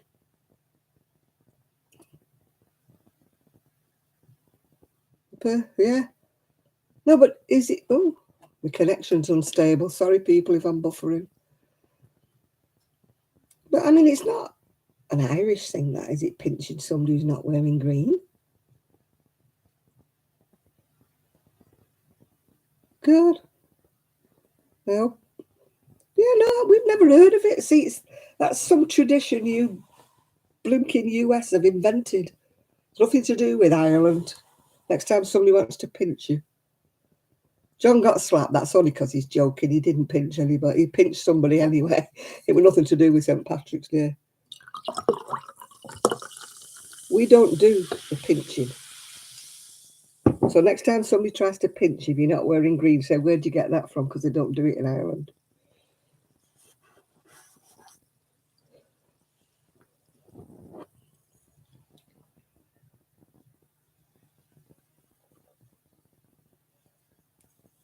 I'm afraid I'd be saying, get your facts right. Yeah, they get punched in the face, Enid. If they pinched a guy for not wearing green, I'm afraid they would. They'd be wondering why they got smacked in the face.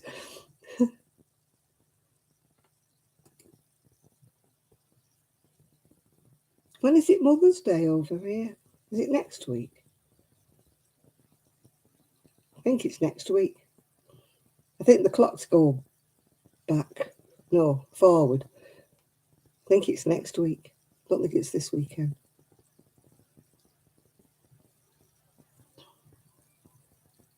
Yeah, we say something's been pinched over here. It means, yeah, stealing something. Or nicked. My bike's been nicked. My bike's been pinched. The leprechaun's not being able to see you if you have green on. And if you don't have green, they pinch you. God knows where that come from. Is that something from Ireland, that, John? I've never heard of it.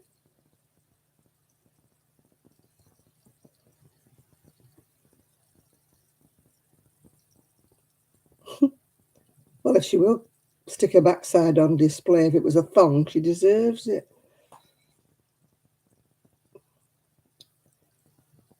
I had my bottom pinched in Greece one time because years and years and years ago, I don't suppose they do it now because they daren't.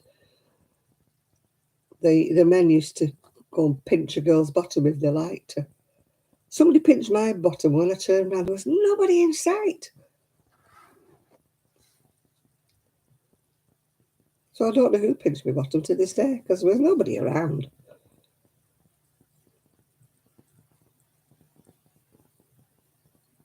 And I said I was with my husband then, I said, somebody's just pinched my bottom. And he said, oh, give over, you're imagining it. I said, imagining it? I've got the bruise. No, I've never heard of it either. See, there you got an Irishman saying he's never heard of it. You're inventing things in In the US, you're making things up as you go along. You're making up your own things. Yeah, I'm Irish. We go around pinching people. No, people in Ireland don't go around pinching people. Yeah, it's all blarney. Yeah, you're right. Who the heck wants to kiss the blarney stone anyway? I mean, God knows how many greasy lips have touched that thing. And in the days of COVID, it's not exactly sanitised, is it? You won't get me leaning over to kiss the blarney stone. I'll be taking my hand sanitizer with me in a cloth before anybody dangle me over there.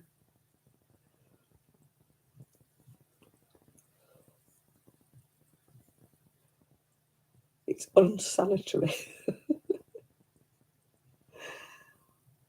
It's like when Catholics have to kiss the Pope's, the ring he wears on his finger before anybody gets any wrong ideas, yeah. And I was thinking, all them people have been putting the lips on it. No, I'll pass, thank you. I'm not Catholic. I'll go.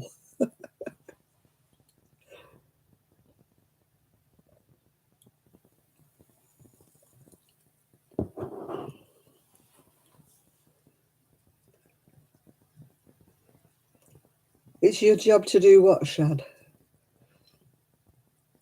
To make things up. Yeah, no. I wouldn't want to kiss anything that everybody else has been kissing. Blech. Get off.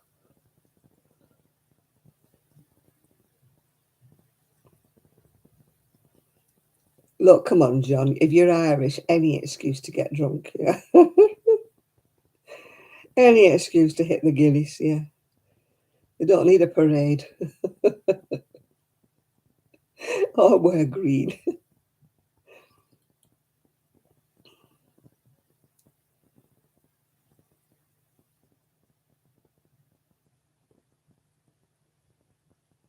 I do like a parade, but we don't have that many over in the UK anymore. I mean, they were going down a bit, and then COVID hit, so that hit a lot of things, yeah, that people don't do anymore, yeah. Yeah, same thing. Oh, I'd have to pass. I'd have to say, no thanks, I'm not Catholic. Carry on going.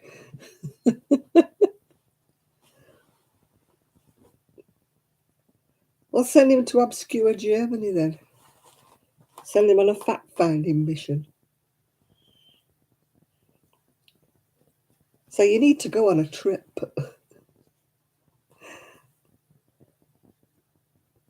Oh, they do make things up in the US.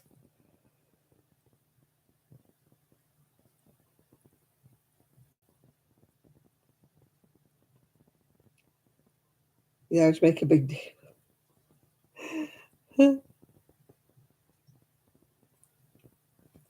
Oh, tell him to buzz off and go. He gives you a weekend apiece.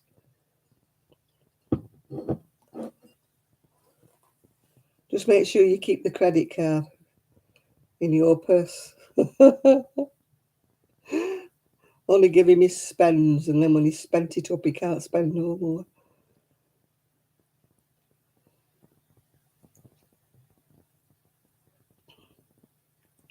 Well, they're your kids. You had them. Partly your fault, love. Takes two.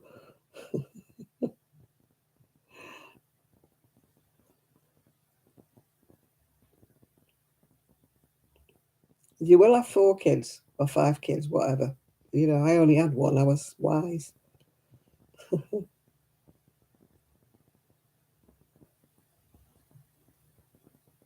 Oh, I don't like bratwurst.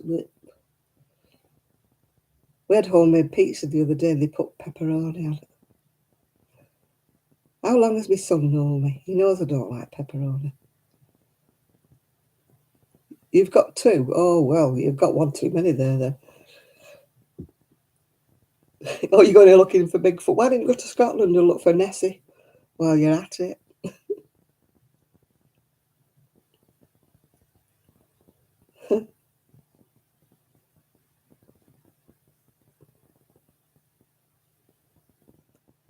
Yeah, well, it's the same with Loch Ness Monster, but don't tell anybody that comes visiting.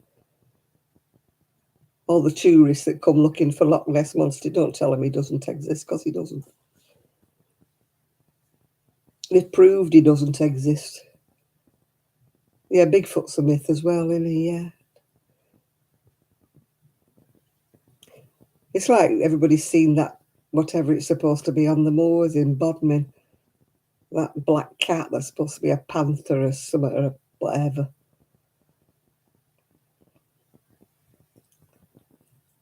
There's no big cats or nothing.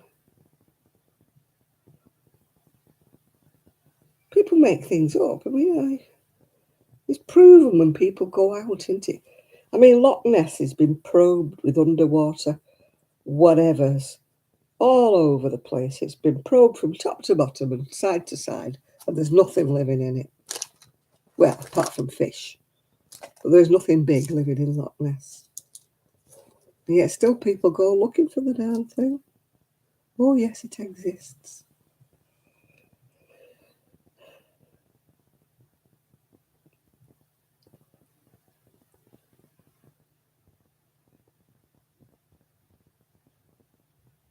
A lot of this stuff, this King Arthur and Queen Guinevere, it's all myth, isn't it?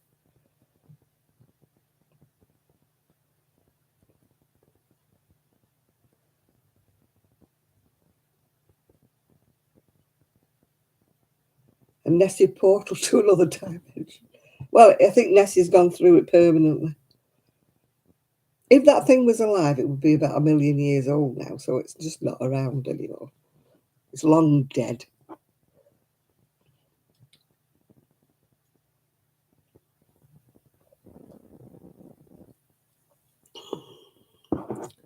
Most myths and rumours and God knows what. Yeah, Robin Hood was a real man, but he wasn't like it is in the pictures. You know, he wasn't handsome and gorgeous and running around with Maid Marian and robbing the rich and giving to the poor, was he, heck? He was probably robbing the rich and keeping it for himself, you know. Yeah, there would have to be two Loch Ness monsters, wouldn't there, to breed or something. What was my snack? I had crisps, and then I had these, but I've only eaten two, but they're very, very sickly. Salted caramel, little pearl things. Two of that, I like chocolate, but two of those was quite sufficient. Yeah, the little Nessies, they're about that big. I think they're called fish. Yeah. No, he definitely wasn't Errol Flynn. I mean, can you imagine living in the Greenwood? He probably stunk. You know, not washing his clothes and wearing the same things. He probably stunk to high heaven. Sure, Maid Marian wouldn't want anything like him. She wouldn't want to go anywhere near him.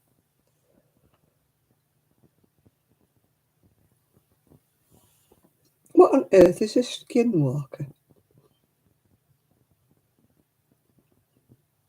You walk up your skin. Is it like a bed bug or a flea?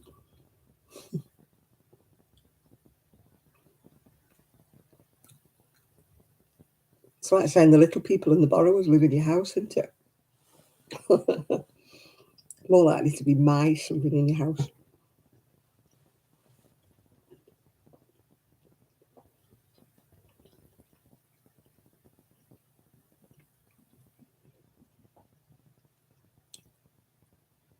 Oh my goodness me. Who believes in that, Enid?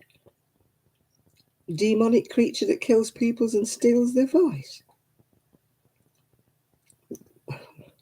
That is really a myth. I've never even heard of that one.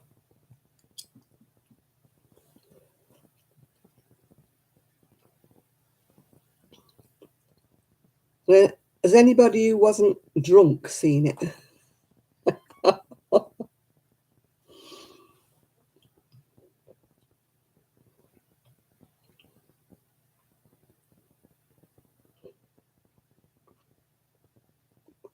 I don't believe in any of that stuff.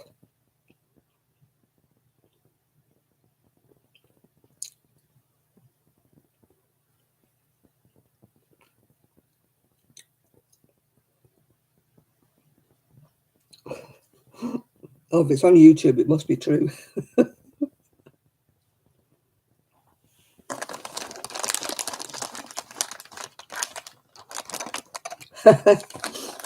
Yeah, Lady Godiva's coming down the street, John.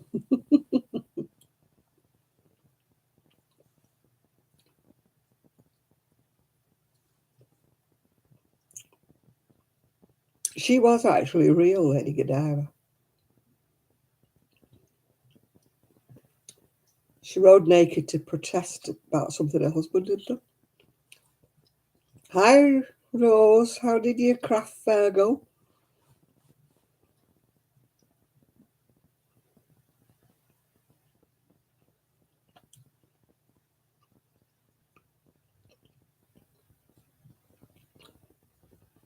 Lady Godiva, she rode naked on a horse.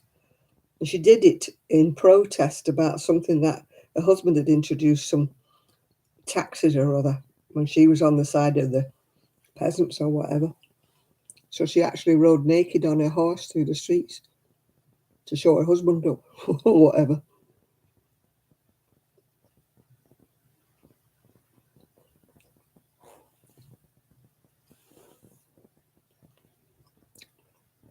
If I'd have been over there, I'd have bought those cones of cotton, Rose.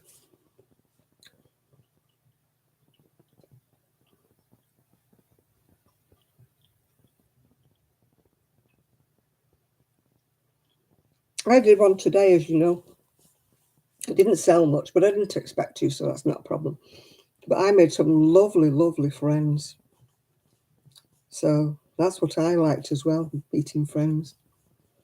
No, I didn't. Well, it wasn't a crochet craft fair. It was an everybody's craft fair. So I didn't teach crochet. A couple of people did ask, but you can't do it at craft fair, can you? I did say if Jess had organised, the hall, that I would do it, but I'm not doing it in my house or anything.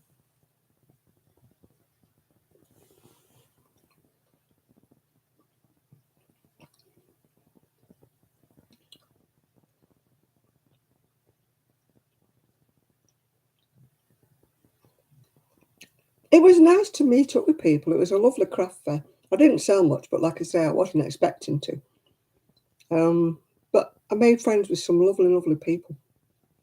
So I did. I really enjoyed myself. It was a good craft fair. Ours was only a one-day event, just 11 till 3.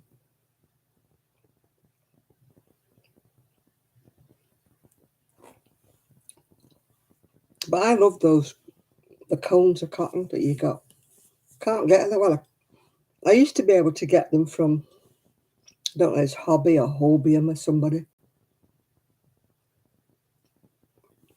But with all the postage costs and the whatever costs, you can't do it these days.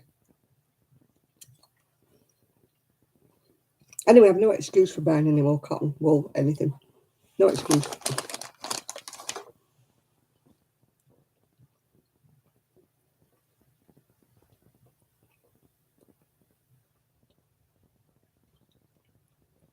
There was a lady at the craft show, Rose, selling beautiful bunnies. They were about that big, and they were done in like plush. You'd have loved them. £25 they were selling them.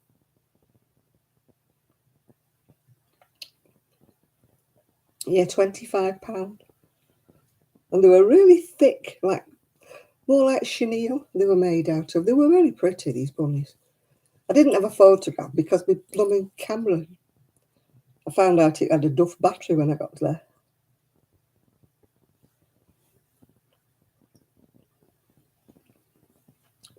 Yeah, I've made some nice friends today, so it wasn't all in vain. Yeah, amigurumi, but it was about that big. About 12 to 18 inches tall. They were beautiful bunnies, all done in pastel colours.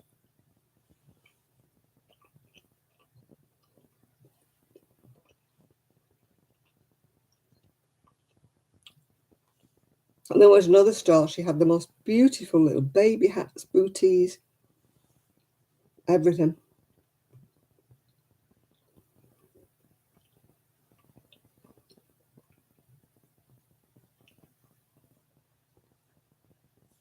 They were very thick wool, though. You'd have made them in 5 minutes, Rose. Very thick. You know, the head bit there was hardly any rose because it was so thick, the wool.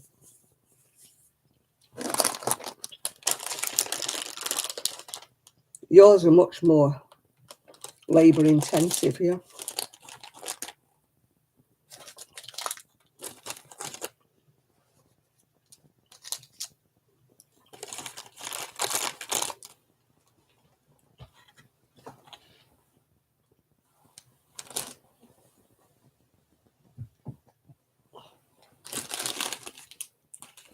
There was only about 10 or 12 rows in the whole head because it was on a big hook and thick yarn.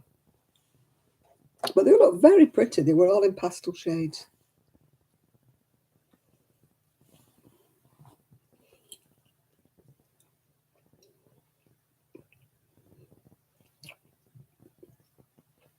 I can't do them little things. There's a girl at Knit Club does little things. She does like you, she does tight crochet. I can't do tight crochet. If I made any toys, now all the stuffing would poke through them. And I always get their eyes like cross-eyed. And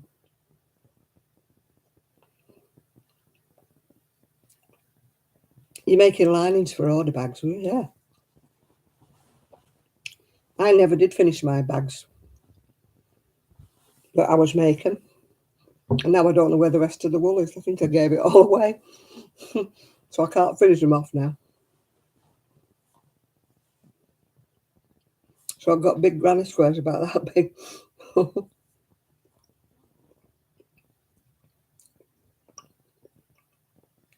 Yeah, it was very like fluffy chenille. These bunnies were made out of all shades, pastel shades.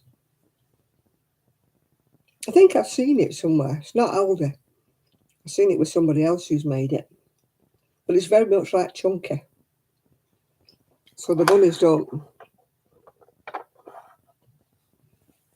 I mean, somebody like Rose would whiz one of them bunnies up in hours.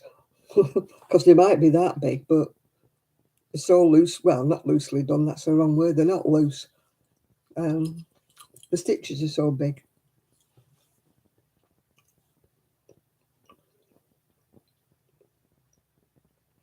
But I can't do toys to save my soul.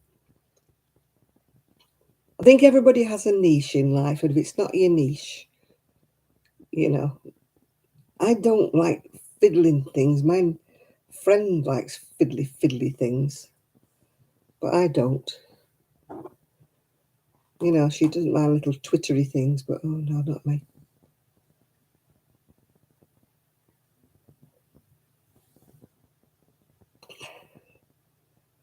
I'd rather make a garment than faff about with something little.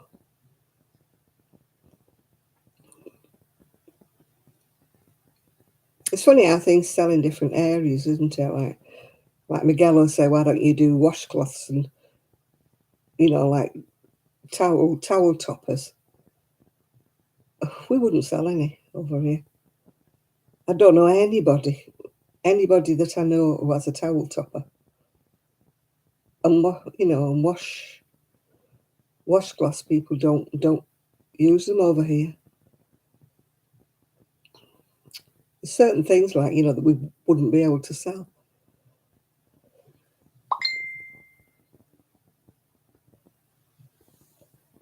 Oh, you're going for a cookout? Oh, I'm getting pinged. Let's see who's pinging me.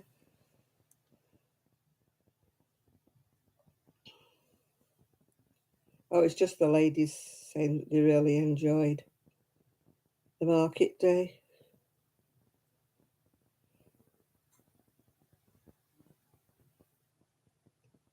And now they hope we're going to do another one soon.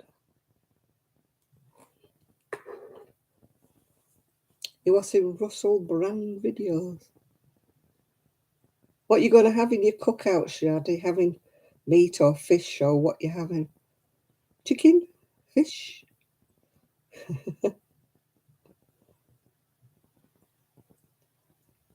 The one thing I don't like when have a barbecue with anybody who puts beef burgers on the grill.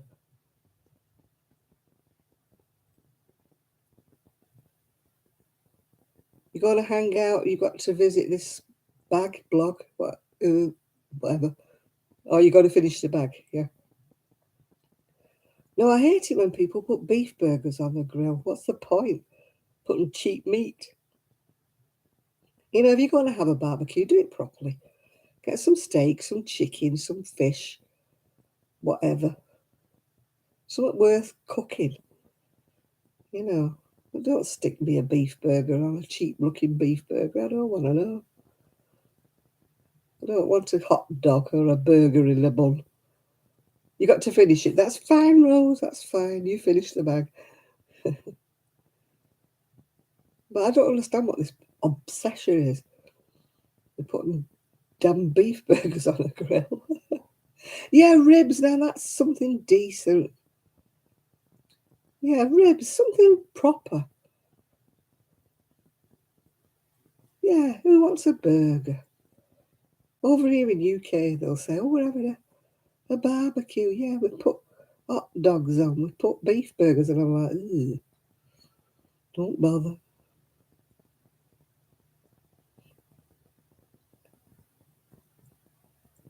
Oh, you finish your sleeve. It might be baggy. Oh. I love ribs. We don't get them a lot over here in the UK. Or if we do, they've got no meat on them.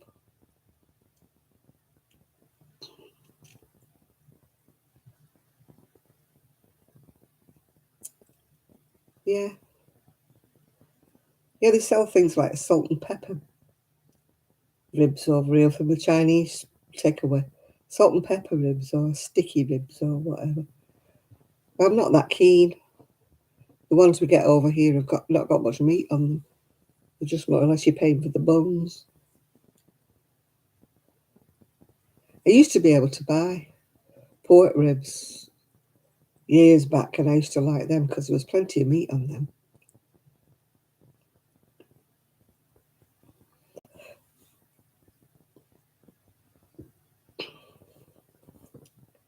My dandelion and burdocks giving me the burps. My son used to call it dandelion and burp dock. Can we get T-bone now in the UK? I know they stopped letting us buy meat on the bone, didn't they, when there was all that mad cow sort of thing, yeah. They don't, I've not seen a T-bone for years. You know, actually any meat on the bone. You can get, obviously, chicken on the bone, you can get other things on the bone, but actual beef on the bone, I don't know whether you can still get it. We used to buy a T-bone steak every now and again because it's always expensive over here in the UK. But every now and again I would get them. We used to really enjoy a T-bone. I don't know why. It's because of that mad cow disease years back, wasn't it? Whatever they called it. It had another name, didn't it? But it was mad cow disease.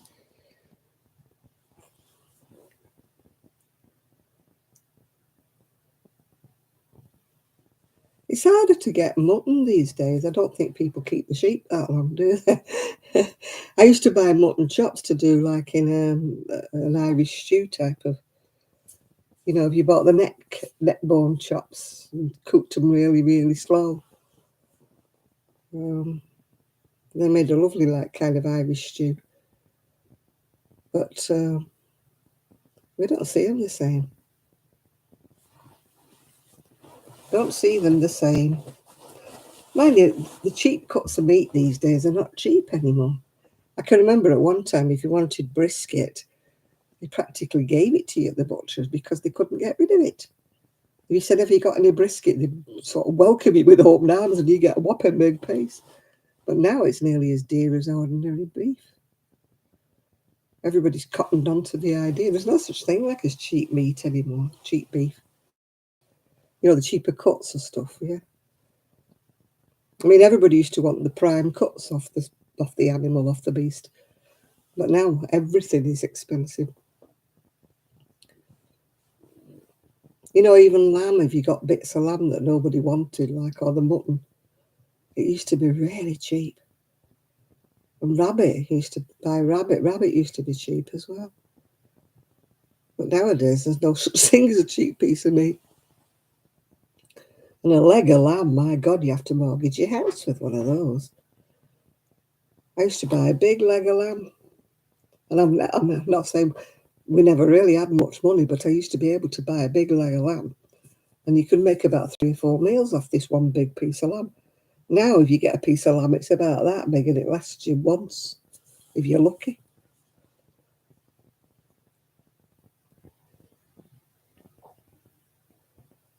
Yeah, the days of spreading your joint. I mean, people used to buy a joint of beef, meat, whatever. And it used to last them halfway through the week. They would make different meals with it all through the week. You'd have it roasted on a Sunday, and then it would come in various forms like during the week.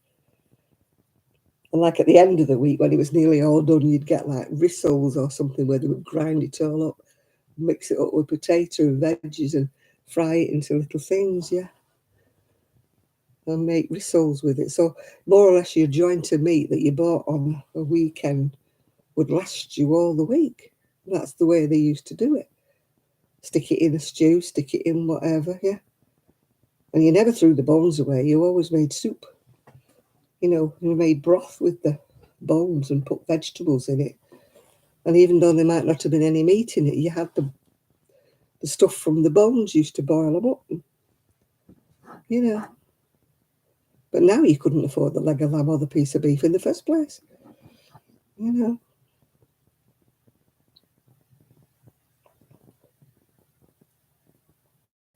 I mean, when I was a kid, like, you never had a piece of steak or something like that.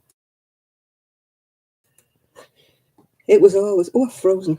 It was something, you know, that came that you could stew it or something. You know, I can't remember having a piece of steak when I was a kid. You know, can't remember. Yeah, we used to get, like you say, roast chicken or roast beef or roast lamb on a Sunday. Then it used to last all the way through.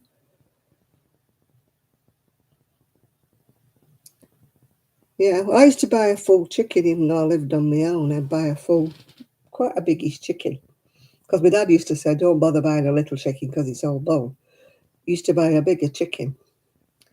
And it might have cost me £6 or £7 to buy this bigger chicken.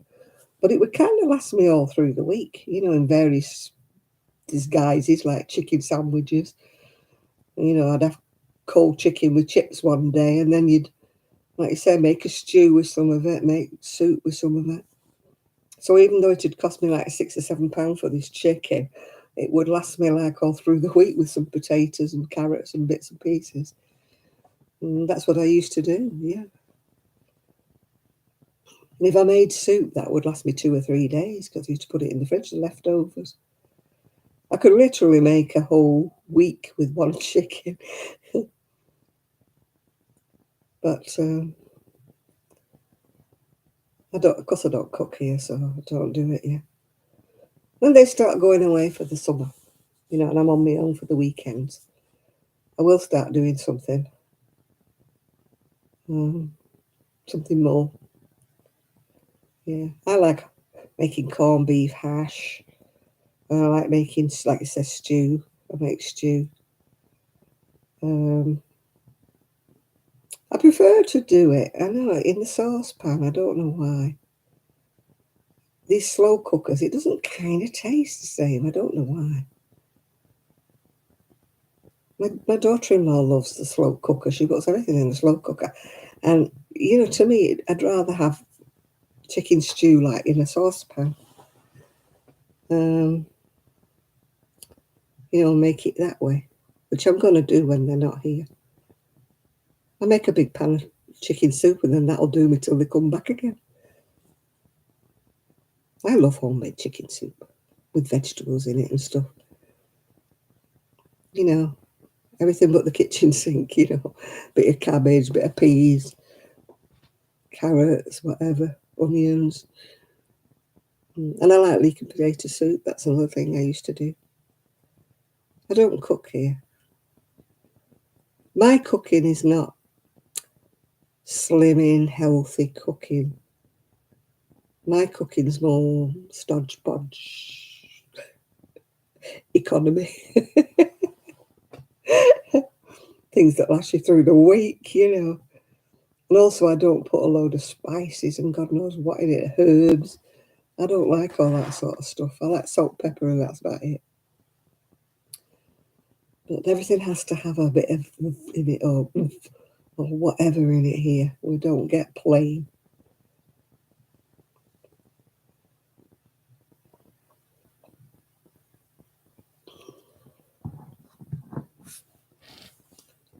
Yeah, when I'm left to my own devices, when they go away for a few days, I'll be doing my own stuff.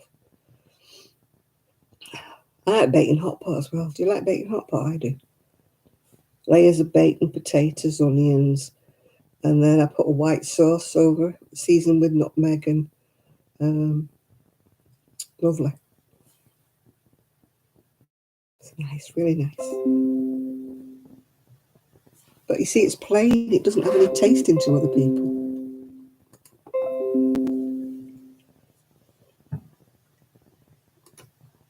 You see, I don't like things with spice, Chris. I do not like my food mucked about with, as my dad would say. I don't like people sticking herbs, spices, or put a bit of this in and a bit of that. I don't like any of that. I like salt and pepper. That's. But when my son tastes it, he says, "Oh, it's bland. It needs a bit of oomph. It needs zhuzhing up." And I'm like, "Oh, buzz off. Let me get mine out first and zhuzh it up after."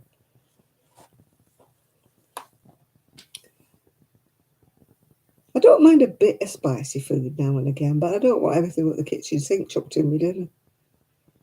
You know, they seem to get the herb box down. Oh, we'll have a bit of this, a bit of that, a bit of thyme, a bit of marjoram, a bit of. And I'm like, oh God, do we have to? But it gives the food flavour, it gives the food taste. No, it doesn't. You're buggering about with it. Sorry. You're mucking about with it.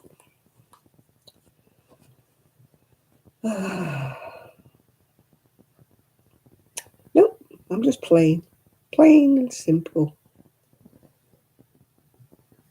Oh, good evening, Gloria. Ms. Glow. Good evening. Oh, dear. My feet are aching. Or as we would say, my dogs are barking.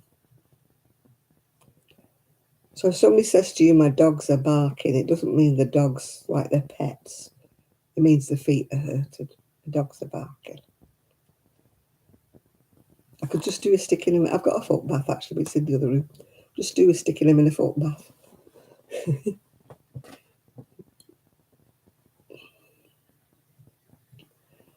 Oh dear.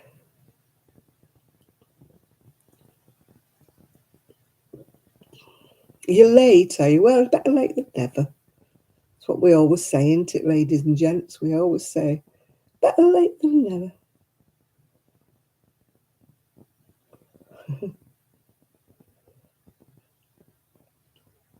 Ah, dear. Do you know, I could just nod off. And yet when I get in bed, you know, I can sit in here and think, yeah, I'm going to bed now. I'm going really sleepy now. I can just go straight to sleep when I get in bed. And I get in bed and it's like the rest of the day starts going through your head. And you're like, well, I was tired 5 minutes ago. Why am I not tired now? I've got in bed, I'm lovely and comfy.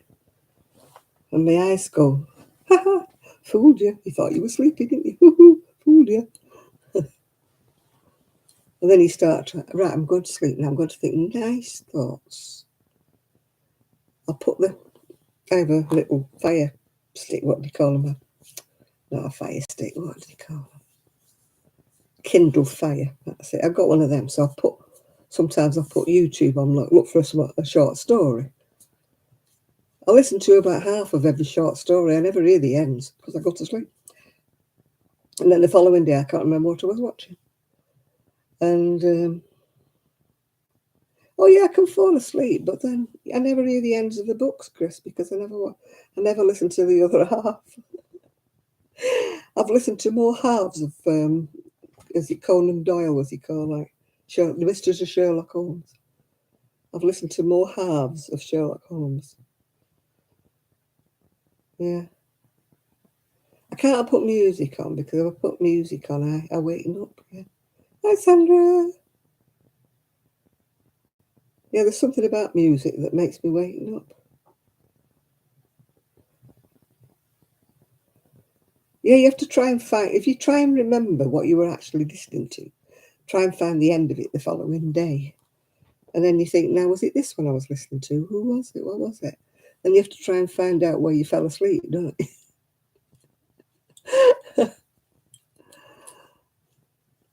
I used to always say I wanted a TV or a radio or whatever that switches off. The minute your eyes close like that, it switches it off. Because I used to fall asleep in front of the TV all the time. And then you miss the other half of the... And like if you don't have this catch-up or you don't have BritBox or whatever it is, I don't pay for anything like that. I don't have Sky, BritBox, anything. So you're like, what happened at the end? Who did it? Who done it? Don't know. Sometimes it comes on again, and then the same thing happens. You think, oh, I'll watch it this time. I'll watch the end of it. I'll stay awake. Gone. So I missed I watched the first half for another time. So I've watched the first half twice, but still not got to the second half. But it doesn't matter when they put things on and it looks dead exciting and you think, oh, I'd love to watch that. It's on BritBox. Yeah, thanks. Or it's on Sky. Thanks. Don't have it. And you think, well, I'll wait around long enough, it'll come on. I try to do that, Chris, but then I think, what's the story all about? I can't even remember. So I think I'll start again at the beginning, then I'll remember what it's all about. So then, of course, I start again from the beginning and I fall asleep exactly in the same place. So I never get to the end. I'm hopeless. I haven't put my eye drops in today. And it's catching me. I can't rub it. I'm not allowed to rub it. This eye's worrying me. It started going slightly blurred. And you can't have your cataract done twice. If it doesn't stop being blurred, I might have to have it lasered.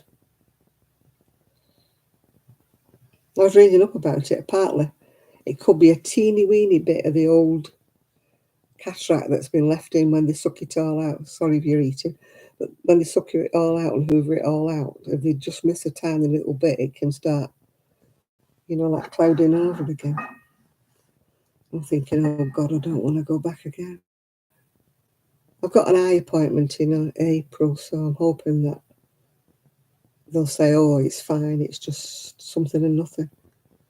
But it's starting to go a little bit blurry again, which is really worrying me because it wasn't blurred before. It's all happened since she did this eye. This eye started going a bit duff. I tell you, I didn't like that surgeon. She had the delicate hand of a corkscrew.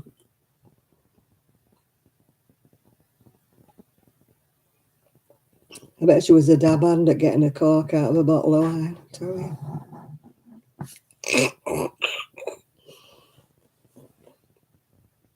If I go again, I want the surgeon who did this eye. My first eye was fantastic, Laura. The guy who did it, I never hardly felt a thing. He was so professional, so great. The lady who did this eye, quite the reverse. She drenched me through. She irrigated the eye that much. It was running down here, in my ear, down the back of my hair. All my sweater was wet through. She had a delicate touch like not. But the first eye, not a problem with it. He was gorgeous, this bloke who did it. I don't mean gorgeous looking, I mean, he had a surgeon's delicate touch. Yeah. And he was lovely. I won't mind, but they said, oh, you've got a lady surgeon this time. Sometimes ladies are a lot better. They're more empathetic and all this. And yeah, right. I would have loved to have had the same surgeon. I would have loved to have that same guy. Tell you. He was wonderful. And it was over and done with in a matter of, it hardly seemed like long. And he definitely didn't hurt me at all. I felt a little bit of discomfort, but I can honestly say he didn't hurt me. But my other eye, I felt like I was going away from her, like, go away, get off me. And I kept saying, ow, ow. And she kept saying, oh, I put a bit of more anaesthesia. They put drops in your eyes. And like I said, the first eye, it was marvellous, wonderful. But I don't know what she did at the second eye, but it didn't seem to work the same. But no, the local anaesthetic, they just put it in your eye. They don't give it in your arm or anything. They don't put a mask on your face or anything. It's just eye drops in your eye, and then they put like a shield in that makes you keep your eye open so you don't shut it. Yeah.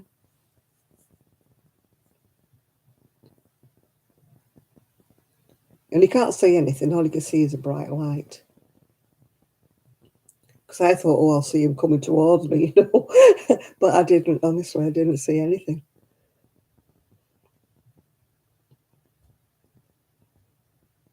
But I can't wear any eye makeup or anything for about 5 weeks, something like that. I can't go in the swimming baths. I can't really go in the hot tub or anything like that.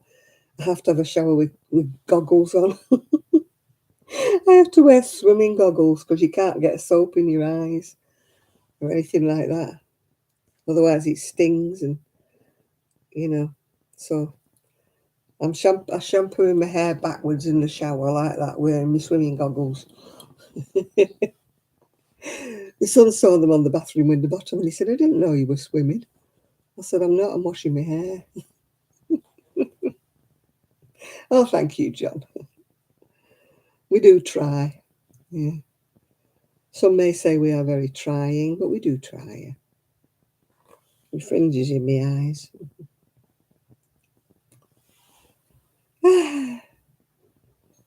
I'm hoping my hair gets better.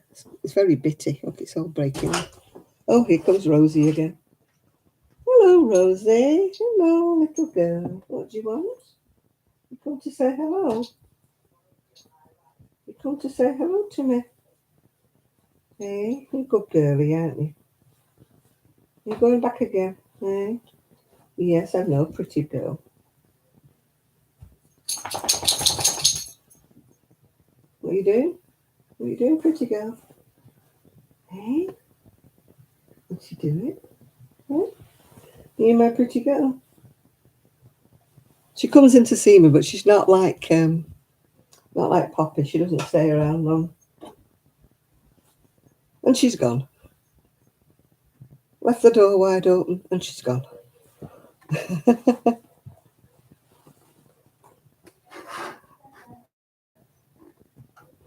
Yeah, I would still have it done, Laura, despite the fact that, she hurt me. But I still would have it done because, like, the after effects are so good because you can see. Yeah. Mine's falling out. Mine's because I've over bleached it. You might have noticed I've taken the bleach out on my hair. So I'm trying to grow old gracefully. Oh, I can remember my mum having hers done, and she had to wear an eye patch and stuff. For, like she couldn't see through it. Now they give you a see-through eye patch that you just wear at night, yeah.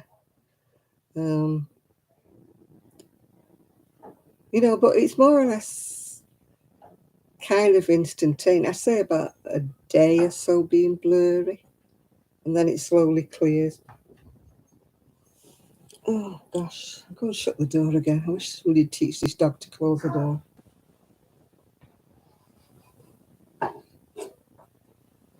But she doesn't close doors. She just comes in, opens them, and then goes out again.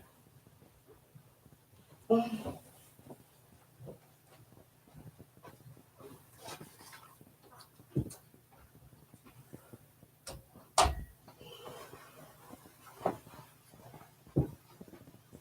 dear.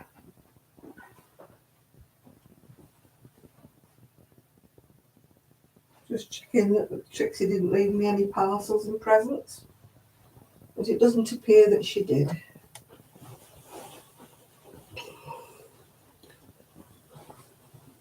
The little one is a little monkey. You take her outside, you stand outside with her for ages, and then she'll come in and she'll poop. How long does it take? Probably 15 minutes.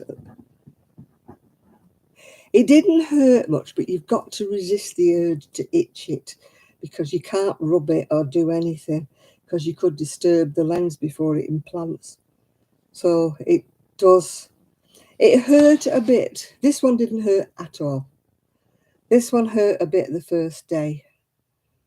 But after I'd been to bed, I took 2 paracetamol, I went to bed. It was all right the following day. But yeah, it does itch a bit. You have to resist the urge to, because you can't. I found that like touching my eyelashes like that seems to stop it itching for some reason or another. I just touch my eyelashes like that. But yeah, you can't start scrubbing at them or anything like that. You can't do that for weeks because you could dislodge it, when it's just sort of setting in. Yeah. I was more scared before my first operation because I thought, oh my God, what if it goes wrong and I'm blind or something like that.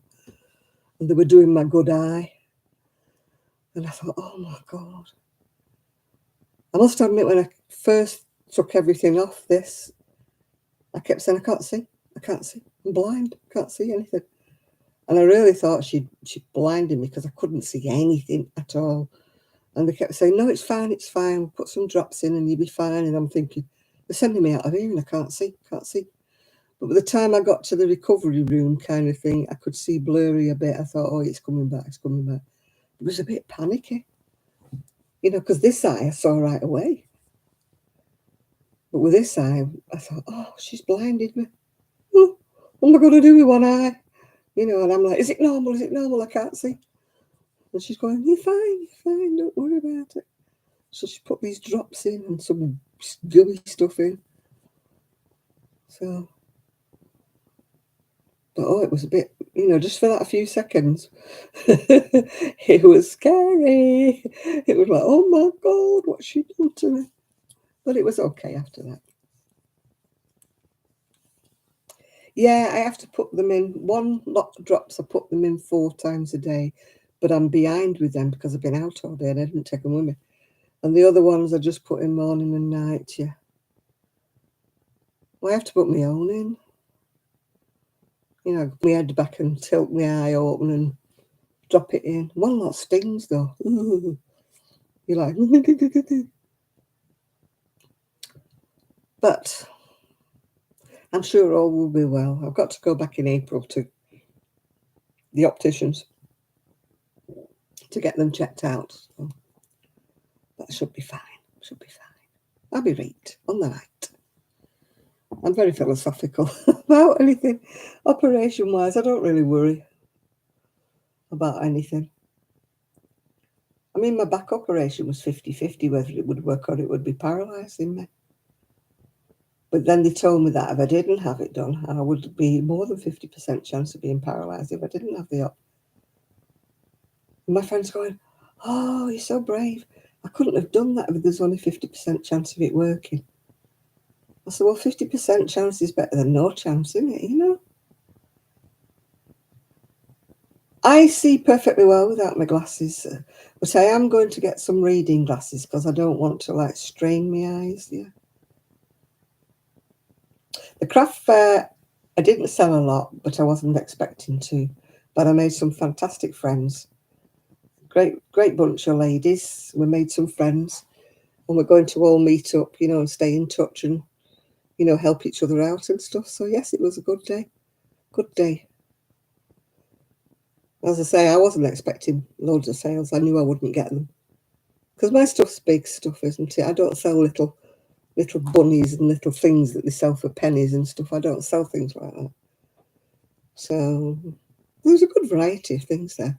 Cards, toiletries, big bunny things that people have made. There was a stall with babies' hats, booties and mittens and little headbands and stuff. I mean, my friends are going, oh, it was such a pretty stall. It was this. They displayed them all. I thought, well, they didn't sell anything. So what's the good of having a pretty laid out stall? I mean, she actually said to me today, you should just maybe take one thing to display it and concentrate on that. And I'm like, well, what if you pick the wrong thing? What if you pick something that nobody wants? You know? Nah, I'll do it my way. Yeah, I made some really good contacts and friends, yeah. Loads of people loved my stuff, which was very encouraging. They may not have bought it, but they did think it was nice.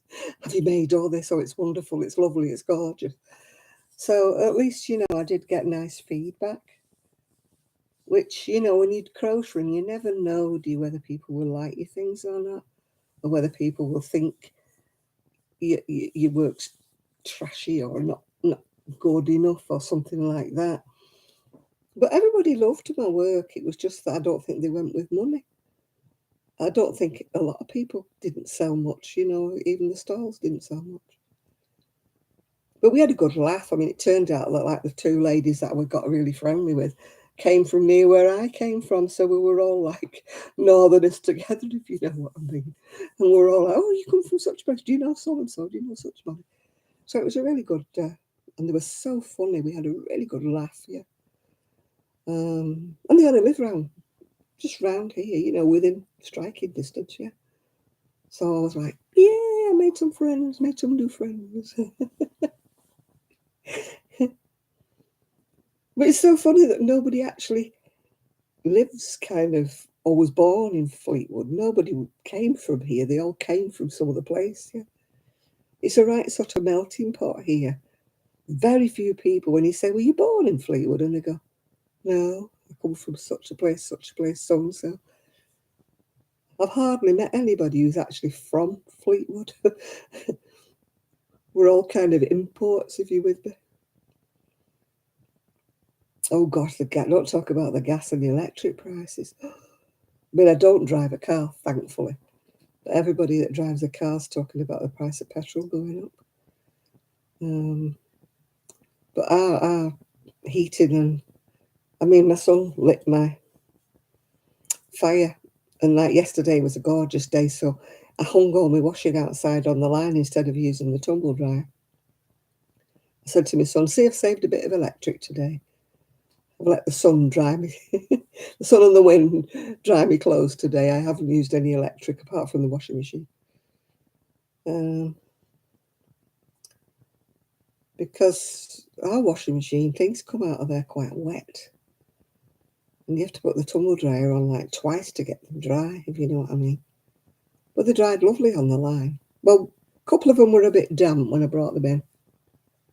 So I just put them on a hanger and hung them in my bedroom because my bedroom's quite warm. And they finished up drying there.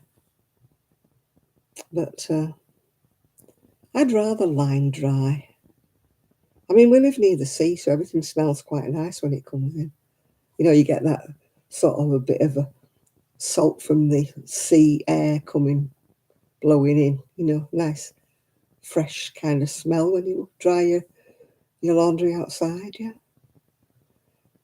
I do like a washing line, I must admit, but we've got one of those tizzy-wizzy things that goes around, you know.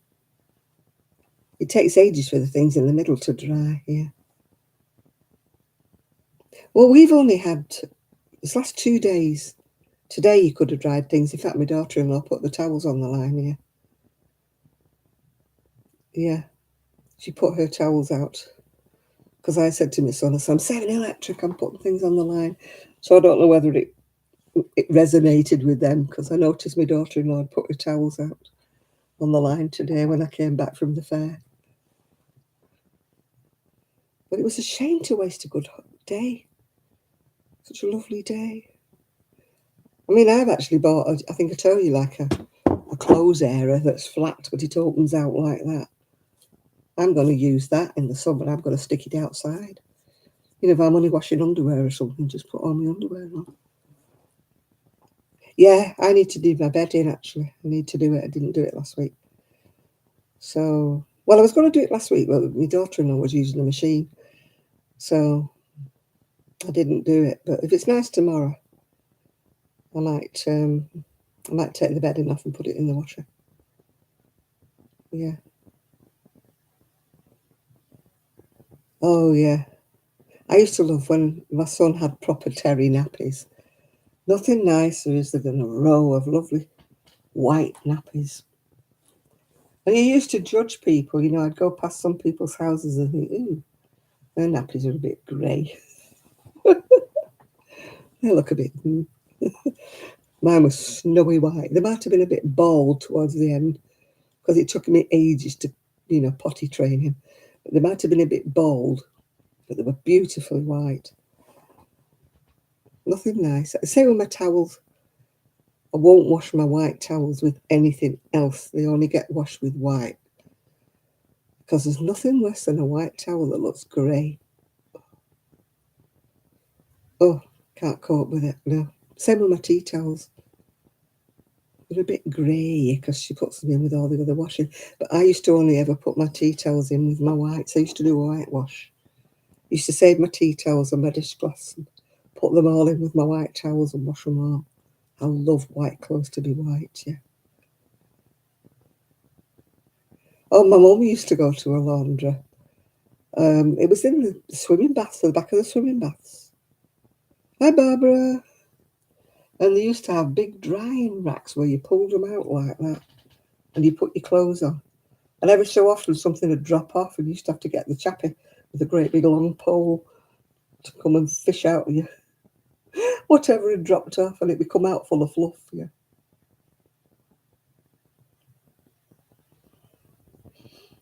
Yeah, no, I like my white towels to stay. I've had these white towels, I've had them about 4 years or something. I like to buy as decent a towel as I can afford, if you know what I mean. I don't like a cheap towel. I only buy the really, really good towel. But they last and last. I've got towels, darker coloured towels that I've had about 10 years. And they're still beautiful. They're not bald or anything. But you buy a cheap towel off the market and it lasts you about a year, and then it starts looking bald and raggy. And it goes all raggy around the edges and it's old. Oh, God, I hate that. I used to give them to the dog. Once, if they went raggedy. I've even got beach towels that I've got with a big like fish on them, a dolphin or whatever. That I've had for 20 years, maybe 20 years. Yeah. You know, they're like slimmer than a bath towel and longer. You used to put them on the beach, didn't you? Lie on it. I can't do that now. I never get up again. But I used to have what I call my beach towels. I used to take them everywhere we went. They've been everywhere around the world with those beach towels. It's like my beach caftan. I got rid of it last year before I moved. But I'd had that beach caftan since I was in my 20s. It was a big one, and you could get dried and changed, you know, take your swimwear off and put your other things on underneath it without having to do that business with a towel, you know, and hoping you don't show any bits off when you're trying to get dressed. I used to have this massive big caftan, and I used to take my arms out to the sleeves and put them inside, and I could get dried, dressed, everything. And my son used to borrow it when he was younger. He used to go underneath it, yeah. Oh, God, yeah. Our lint filter in the dryer always has purple in it. Now, I know I like purple, but it's not all the time I wash anything purple. So why is the lint in the dryer always purple? That's what I would like to know.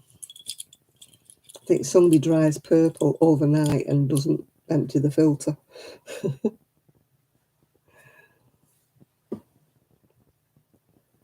Yeah. So, yeah, if it's a nice day tomorrow and nobody's got Yeah, it might be from jeans because I don't wear jeans, but it might be from somebody else's jeans. Yeah, if it's a nice day tomorrow, I'll take my bedding off. Wash my bedding if there's nobody using the washing machine. Then I can line dry them if it's nice. I think it's supposed to be nice tomorrow. I don't know. I haven't had a look at the weather. Let's have a look at the weather for tomorrow. Weather. Bing.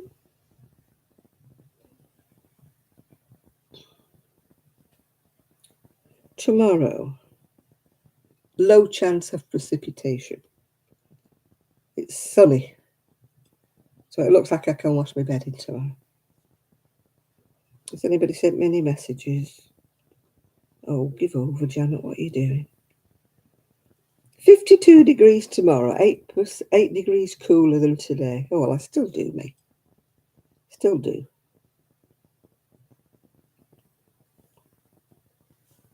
That'll still do me.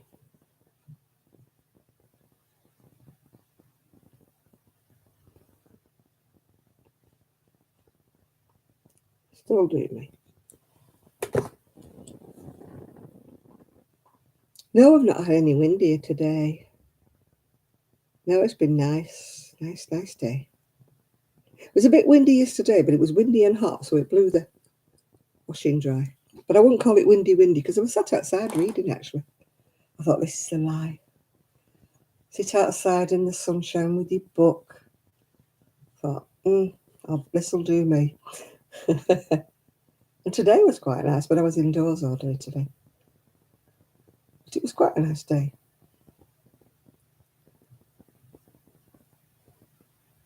Yeah, when it's winter time and it's horrible and wet and rainy, I'm thinking, why did I move here? Why did I come? I really don't like it. I don't really want to. And then as soon as it's sunny, I think, yay!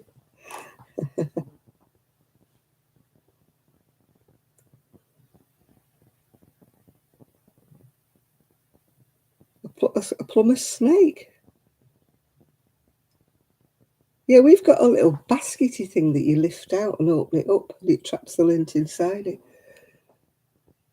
I've not looked what's in the outside vent. I've not looked at that. I'll leave all that sort of stuff to my son.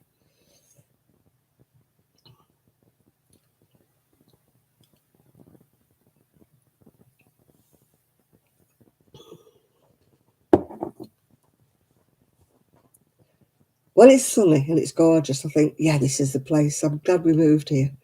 But when it's raining and it's cold and I'm stuck in the house because I can't go out, because who wants to go out on your scooter when the rain's lashing in your face and you've got to go miles down the road to get even a coffee? And I think to myself, no, I'm stopping here. I don't like this. And I think, why did I move? Why did I come here? And then the sun comes out. You think, yeah, it's a lovely day. Oh, I'll let my son do that sort of thing, Chris. I'm not tootling about in somebody else's washing machine. If it was my own washing machine, I didn't mind. But I really miss my old washing machine. My washing machine had 2 spins and they used to come out nearly bone dry. This one, they come out sopping wet. And my daughter-in-law said, put them on spin again. And I'm like, I shouldn't have to. Shouldn't have to put them on spin again and waste more like it should come out of, they should come out dry. I don't know what rev spins this is, but I had 2 speeds on mine. I had like a 400, I think, and an 800 or something. And, oh, hi, Laura, come and join us all. We don't bite. Well, I don't anyway. I don't know about the others. There might be 1 or 2 here that might give you a nip. And according to some of them in the US, if you don't wear green on St. Pat's Day, you get your bottom pinched. Yeah. No, it's coming out of the washer wet. And yet, my daughter-in-law's comes out of the washer. And theirs is quite dry. Yeah. I need to cut my fringe. I've decided I need to cut my fringe. My hair does not grow. My hair is dropping out, and yet my fringe, every time I look at it, it needs trimming. I only cut about a little midgie off it like that. I don't like to be up here. So I just like a little teeny weeny bit cutting off it. But once it gets sort of almost in my eyes, it gets on my nerves. To me, it's too long now. I couldn't be like what she called Claudia Winkleman with that great big thick fringe right almost in her eyes. That would drive me nuts. As soon as it starts hitting my eye, hitting that bit of my eye, I have to cut it. I'll be there tomorrow. Yeah, Claudia Winkleman, if you know who she is, if you're in America, you probably don't. But she's a presenter here in the UK, and she has this thick, heavy fringe, and it comes like that halfway down her eyes, like that.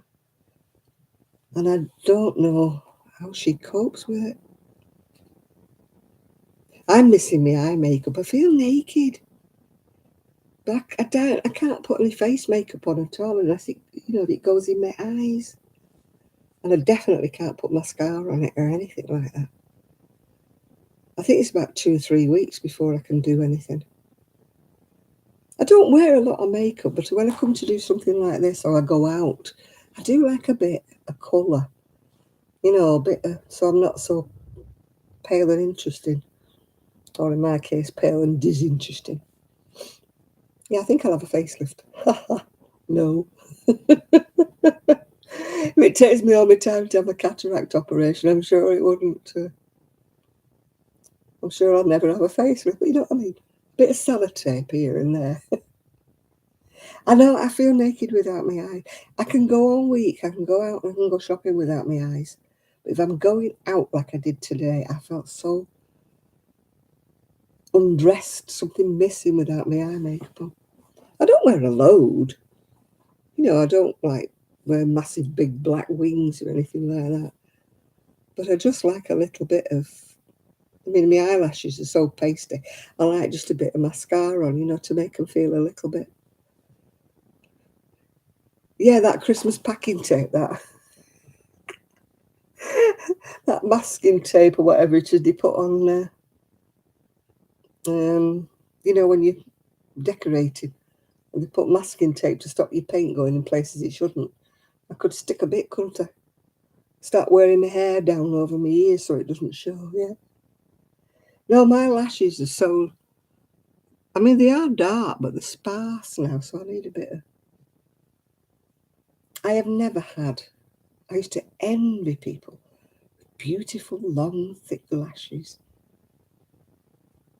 Years back, I used to have them dyed, so they did look a little bit more.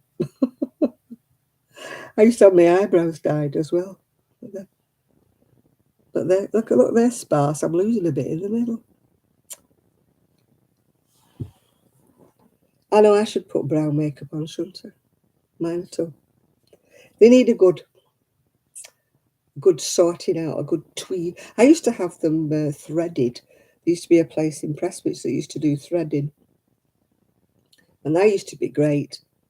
It hurts a bit when they're doing it, but, it's a lot nicer and they don't grow back the same like as, taking them off with cream or wax or whatever. Yeah, I used to go and have them threaded. But they were great, yeah. Oh, I couldn't be bothered with magnetic ones. I tried false eyelashes one time when I was young. We were going somewhere and I thought, right, I'll wear some false eyelashes. And I felt like I was walking around like that because I couldn't open my eyes. And I felt like I was looking through spiders, Mind you, eyelashes are a lot better now. I'm talking when I was in my 20s. They used to be sort of big and clumpsy looking. But I've never really fancied, having those individual lashes put on and glued on like some girls do. You hear such tales, don't you? People have allergenic reactions to the glue. I'm definitely not that vain. And why they put collagen and stuff in their lips just defeats me. Why do they think they look nice when they've got pneumatic inflated lips? I think, oh God, no. You know, if nature doesn't give you big lips, it's for a reason.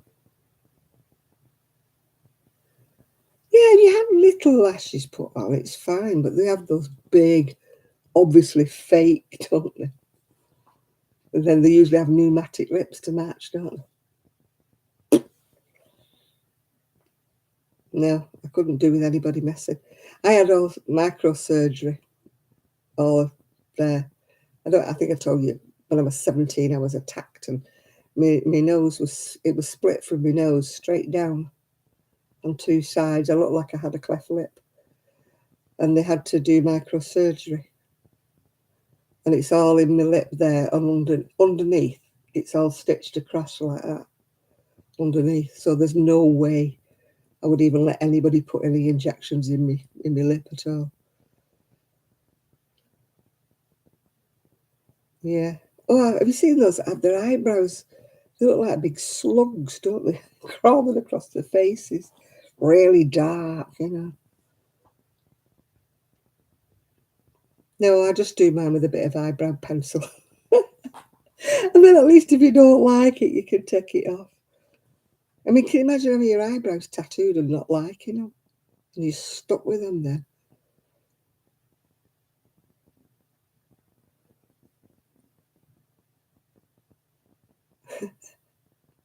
I wear sunglasses a lot when I'm out, yeah. I try to protect my eyes because, like, you know, they water a lot.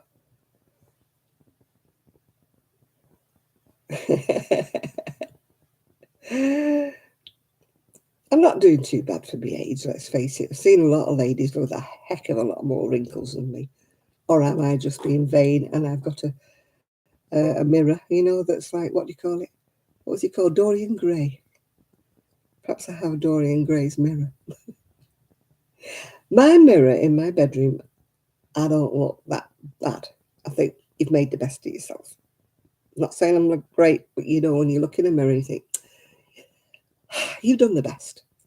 And then the mirror in the hall, oh, I daren't look in that before I go out anywhere, otherwise it just puts me off for the day. I look in the hall mirror and I think, oh my God, where did all them crinkles and wrinkles come from? It's just not a good mirror. Now, I used to have a mirror in my hall when I lived in Prestwich, and I don't know whether it was fuzzy light or whatever, and it was, you know, I'd look at myself before going out and I'd think, well, you've done the best you can do today. You're not looking bad at all. Yeah. Yeah, you're great. Other mirrors, you think, oh. And the mirrors they put in changing rooms, you know, when you get the three mirrors and you look at yourself from all ruddy angles, it's a wonder they sell anything. Because I look at myself from three different angles and think, there's no way I'm buying that. If I look like that in it, there's no way I'm buying it. You know, they should have nice pink lighting, shouldn't they? Nice, soft, or upward glow, or whatever. But they always have stark fluorescent lighting in changing rooms. And you do not look good. I don't care who you are, you don't look good. Oh, and I used to hate those. They don't seem to have them as much now. The communal changing room. And you always get stood next to one that's fantastic looking, fabulous figure. She could put a flower sack on and look fantastic. And I always have to stand next to her. And I'm looking at myself and I'm thinking, why bother? You know, she's put something on and you think, God, she looks fabulous in that. Oh, yeah, lighting is it. I mean, you know, film stars or whatever, or people on TV, they have the special lighting, don't they? And Lord knows what. I mean, you see them on the adverts, and you know they've got fuzzy. They don't have a wrinkle, do they, or anything? And if you see them on another thing, or you see a snap of them in the paper where they've been papped, you know, like, and you think, God, they're just as wrinkly as me. Well, hello, Miguel. You're waiting to lock the ladies up, are you? Oh, and the gent, yeah, you've got the cockerel, haven't you? Oh, if I look at myself in here, I just think, who's that old woman? Who is it? I ain't me. And I'm like this, trying to find a better angle. You know, you go round, don't you? Shall I go up? Shall I go down? Yeah. I always remember Blanche in The Golden Girls. And she was saying, ladies, you know, she said, if you got a hot date, always lean back and let him look at you that way. Whatever you do, don't look down on him. You try that with a mirror. I know what she means. If you hold the mirror up and you like laying a bit back, then you put the mirror down and you look over it like that. Oh boy, not a good look. So what did you have for your supper, Miguel? What did you make yourself?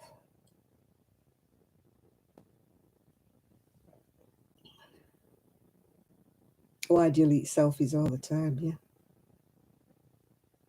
Well, Judy Dent doesn't look that good in when you see her close up. I mean, they must be underlit, backlit. They have the shading, don't they? I mean, you've got to see these women who do these, or chicken and bell peppers. You know, these women who do these like catfish videos. If you see them, you know, and they do all this shading, don't they, here and shading there. And they look fantastic. And then it shows them as they really, really are. And you think, God, wish I was that good with makeup. Or these apps that they have on their phone. I mean, they're dangerous. Who can look like that? You can, oh, yes, I've got wrinkles. I'll just blot them out, yeah. Judy Dent, she's in her 80s now, isn't she? Yeah. But them apps, you know, you can alter the shape of your nose, can't you, with an app? You can get rid of these bags under your eyes with an app. But then, you know, you put that on Facebook, you can't live up to it, can you? Because you could never meet anybody in real life because you can't look like that, can you? You know, I mean, these women who put these photos on these dating sites with, like you say, with filters and God knows what. I mean, what must the dates think when they turn up and they look normal? They must think, oh, that's not the same person, yeah.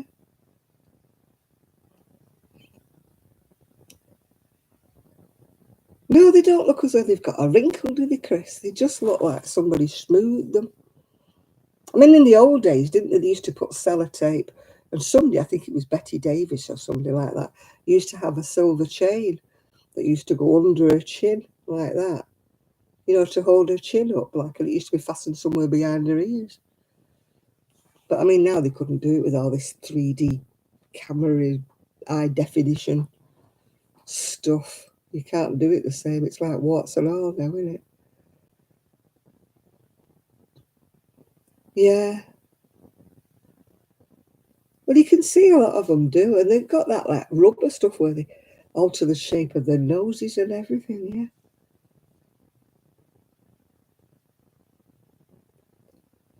Yeah, yeah. I bet it's like a mask, isn't it? No, I'm sorry, no. I'll just stick with my wrinkles. Oh, I don't know. Oh, Jane Fonda. I like the way they have her advertising face cream when you all know she's had a couple of facelifts. It's well documented. She's had facelifts, Jane Fonda. And yeah, she's like, I use this skin. You can have skin like mine if you use this skin cream. And you're thinking, yeah, I could have skin like yours if I'd had two sets of um, facelifts.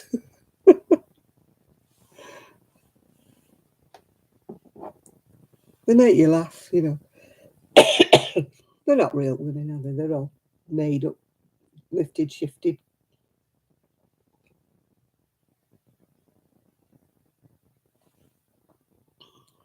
Yeah, contouring. Have you ever tried contouring? I tried it one time. Watching a YouTube video, I thought, yeah, contour. Unless you know what, unless you know what you're doing, it don't work, does it? I've always had a chubby nose and I've always wanted to slim it down, so I thought, well, I'll put a bit of contouring down there. It didn't look right. Yeah, Jane Fonda's had everything lifted and shifted, hasn't she? At least Dolly Parton's honest, isn't she? She always said it costs a lot of money to look this cheap, doesn't she? She just makes a joke out of it. She's had so many facelifts, it's untrue, don't you? But she doesn't hide it. She doesn't say, oh no, I'm just using this face cream. She'll tell you she's had loads of work done. But the other film stars, they've got a different nose than they used to have when they were younger. And they're like, no, I haven't had a nose job. You think, you're a liar. You had a beat like Polly the Parrot not long ago, yeah. And now you've got a little button nose and you're saying you've not had any work done. I mean, I don't watch the Kardashians, but there's not one of them got their own features, is there? They're all plastic, aren't they now? Yeah, Joan Rivers always admitted it. Admitted it, didn't she?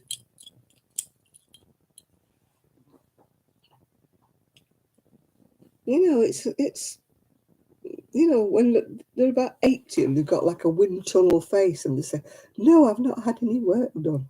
And you're like, liar. Liar, liar, pants on fire.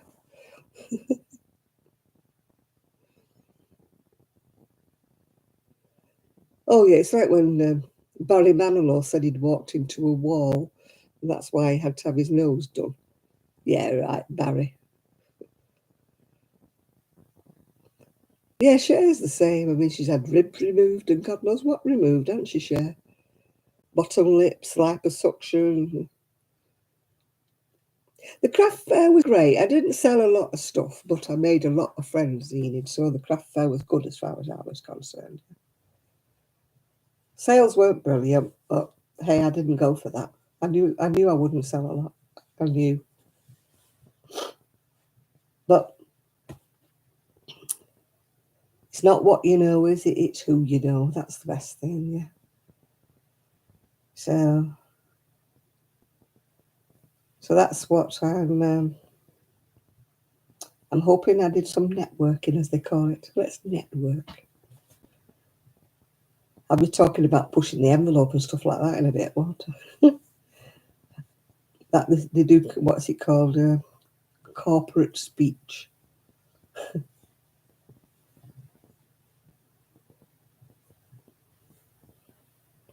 It makes me laugh how many actresses in Hollywood or in America now can actually play old ladies. I mean, at least in Britain, we've got some character actresses that look their age, don't we? That you could cast as an old lady and she looks like an old lady. But, you look at American films and stuff and they're grandmas.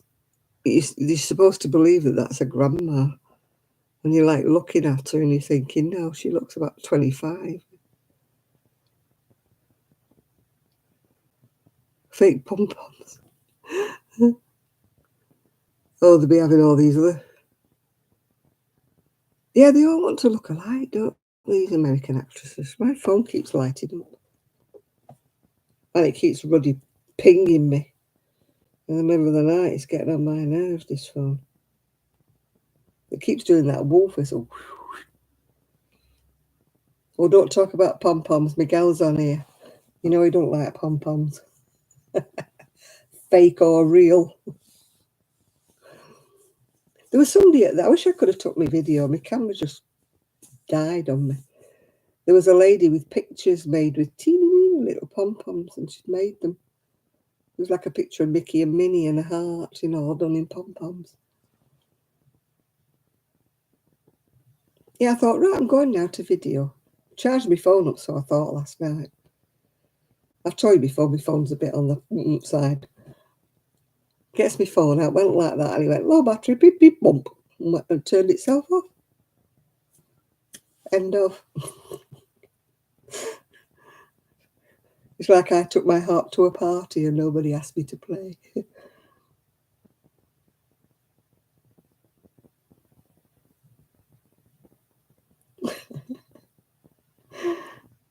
Yeah, that ponytail hat. And it has to thread through. Had to thread through the baseball cap, don't it? You have to have a ponytail to thread it through. It's the same over here. You've got the same, haven't you? You've got Hollywood wives. We've got Cheshire wives and something else wives.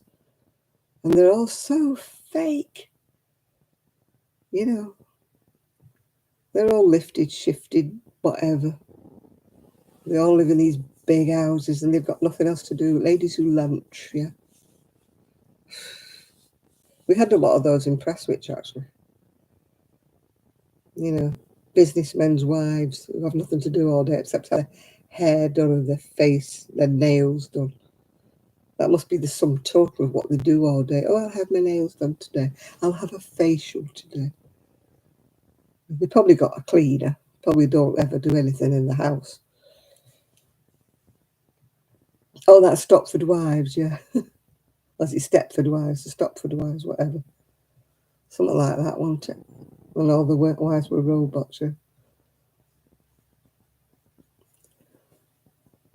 Prestwich is part of Manchester, yeah, yeah. Oh, we used to have, I joined a gym once when I was young, not the size I am now. And there were all ladies there in leotards with like fancy belts, you know, and the full makeup on, you know, doing an exercise class. And I'm thinking, you cannot be doing an exercise class, full makeup on, fancy dancy leotards, you know. You're not even breaking in a sweat, yeah. You know, they just go to be bitchy about each other, yeah. I've got a whisker. You ever feel that? You think, I've got a whisker. Feeling it. And you're thinking, it's there, it's there. When I drove a car, I used to always keep a pair of tweezers, you know, in the car. When I was stopped at a traffic light, I would be like, there's a whisker there. I'm going to get it. Yeah, you're right, I'm going to kill it. I'm going to kill it. I can't be coping with this. I found it now and it's going.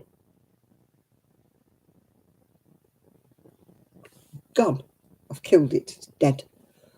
It was annoying me. I could feel it in my chin.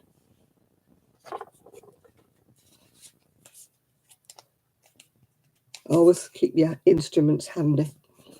3 different kinds of tweezers.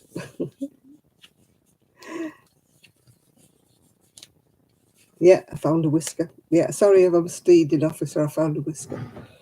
No, I always waited till I got to a traffic light. I often wonder what the people in the next car to me used to think, because I'd be like that, inspecting my chin. It's amazing the light you get from the rear view mirror. It's fabulous for doing your whiskers. Always on the way to work, I would always be, I've got a whisker. I always hide mine. I hide mine in here. Nobody uses my tweezers, only me. They're hidden. No, because they use tweezers for anything, don't they? It's like your pinking shears, isn't it? When you used to do sewing. And you find the kids had started cutting paper out with them, yeah? Oh, I've had mine a long time. But you can do them and you can look and there's nothing there. And you go to bed and you get up in the morning and there's one curly one that's about 3 inches long, you know. You think, where did that grow overnight? Oh, yeah, the rear view mirror is fabulous. I never did my makeup, I must admit. Never did my makeup in the car. Because you'd be like that when you go up a bump. And you finish up the lipstick up your nose, wouldn't you? No, I never trusted my ex's husband's driving enough to do my makeup in the car. But no, I used to do whiskers. I used to do whiskers at traffic lights, yeah. But I know you used to see some fellas, they must have had a battery shaver. They'd be shaving when they were going down the road. And I used to think, You talk about you can't use a mobile phone and that. You should say you can't use a shaver, because you can't be in control of the car when you're shaving your whiskers off in the car.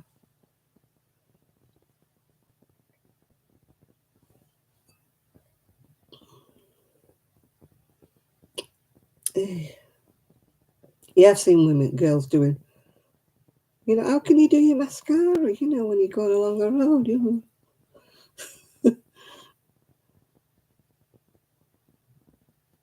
Oh, I used to have one of those. I got rid of it when I came here. I thought I'm never going to use it.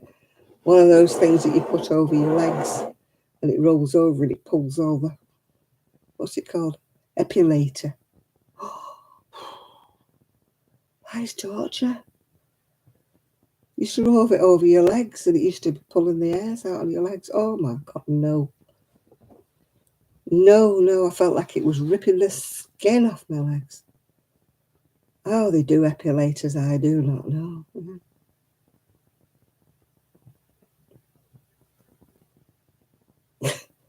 That reminds me that when there used to be that eyeliner, I used to spit in it. Very hygienic, wasn't it? So I wonder we didn't all have, what do you call it, conjunctivitis, isn't it? Yeah. I admire those ladies. You see them, they pull the lipstick out in the restaurant and put the lipstick on without a mirror. And I'm like, oh God, it would be everywhere. It'd be up my nose. And God, it would be everywhere. If I did my lipstick in the dark, no. I need a good strong light before I do anything. No good at doing things. I nearly said I'm not good at doing things in the dark, but there are certain things I like to do in the dark. Well, I did when I was younger. We're talking about that today. We're talking about like toy boys and, you need a bit of excitement in your life. I said, no. Quite happy. Don't want a man. Don't want one. I wouldn't mind one for a companion, male or female, that can drive and we can go places. But as far as wanting a husband or anything like that, nah. A friend would be nice, a good friend. With the the accentation would be friend. Yeah. All those mascaras you got. God, those were the days, my God. Like I say, it's a wonder we didn't have conjunctivitis. Because they used to say, don't spit in them, didn't they? You must wet your brush under the tap. Yeah, right. You've gone dancing and there's a big mirror. There's no wash basins anywhere near, is there? Can't wet your brush. The only wash basins were in the toilet and there was never a mirror in the toilet. So the makeup mirrors were always like, yeah. I mean, my friend's mother wouldn't let her wear makeup. I used to have to take my mother would let me wear a bit when I was going out. So I used to have to take my makeup bag with me to the dance and she would be there in the ladies, putting a bit of mascara and lipstick and that. Because she wasn't allowed to have it. And she used to have to take it all off and wash her face before she got home. Oh, those were the days when we were like, 16, 17, something like that. The mother thought she was too young. Can always remember wearing a straight skirt, some stockings, and a pair of heels, little kitten heels like that. And I only went to my friend's birthday party. It was only in the house. It wasn't a fancy birthday party. But I remember feeling so grown up because I had these stockings on and little kitten. They were in little heels like that. But thinking I was so... No guys there. It was just girls who would be about maybe 14, something like that. And my mother had deigned I was old enough to wear these stockings when I went out. Yeah. Kitten heels, they used to call them. I don't know whether you remember them or not. And then there were the ones that looked like a lavatory pan, weren't they? They used to go in and out. They used to call them Louis the 14th heels, I think, or kitten heels. Lavatory pan heels, we used to call them. They'd only be about so much. But when you're 14, that's a pair of heels, isn't it? You know, wearing heels. And you say, oh. I don't know how old I was when I was allowed to wear stilettos, but it was quite old. I think it was actually when I started work I was allowed to wear stilettos. No such thing as tights in those days. It was always stockings. Yeah.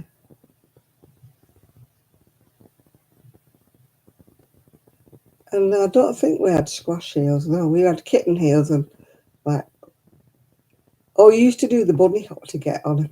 If you got on the bus with a straight skirt and it was slim, and the conductor would always say, upstairs, upstairs, ladies, upstairs.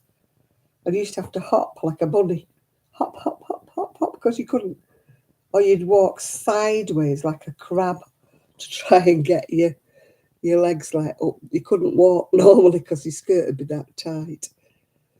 My God, that's going back some when I was actually got a figure. I had a nice little figure back then. It's funny though, when you didn't think you did you, at the days?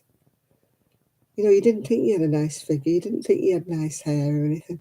Looking back at the photographs, I think, my God, I'd kill to look like that now. I'd kill to have that hair. That's gorgeous. You were. Why did you not like yourself when you was a teenager? Yeah. And I think it wasn't just me. I think most of my friends didn't like themselves as teenagers. We never looked in the mirror and thought, oh my God, yeah, you were stunning tonight. We're really nice. It was always like, oh my God, am I getting a zit? Oh my God, I'm getting a spot. Yeah. Those were the days. Oh, to have just those problems. Oh, for life to be so easy. Yeah, we never thought we were good enough, did we? Seaside Mum. We always thought the next person standing next to us at the mirror was far prettier and her hair would do what she wanted it to do. And, you know, whereas if you put your hair, one would curl around lovely and the other one would flick out that way. You know, there was no curling tongs back in the day and hair straighteners or anything like that. My friend used to iron her hair with brown paper. She used to put her head on the ironing board and iron it with a sheet of brown paper. It's a wonder she didn't set her hair on fire.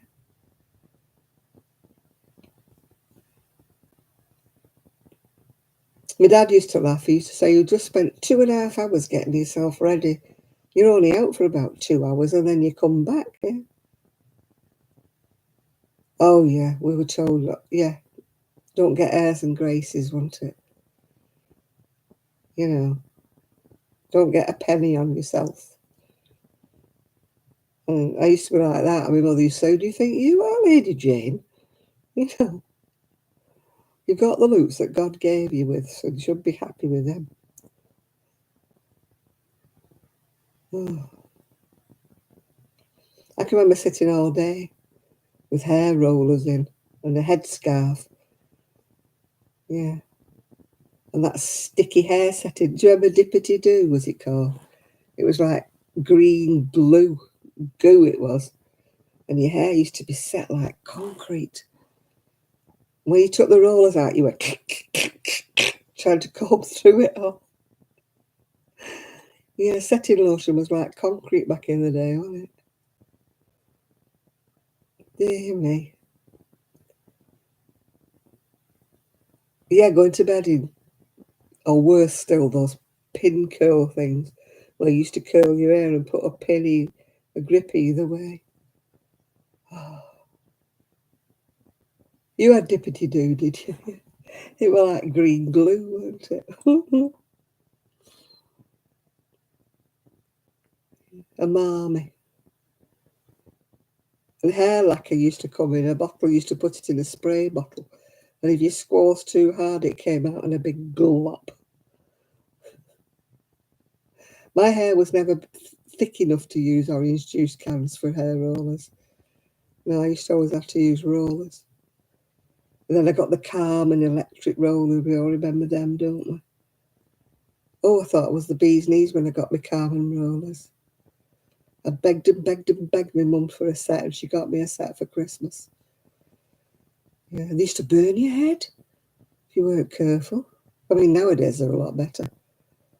But they'd be burning your scalp, and you'd be thinking, no, it'll cool in a minute, it'll cool in a minute. You'd have a big red mark on your scalp where it burnt it.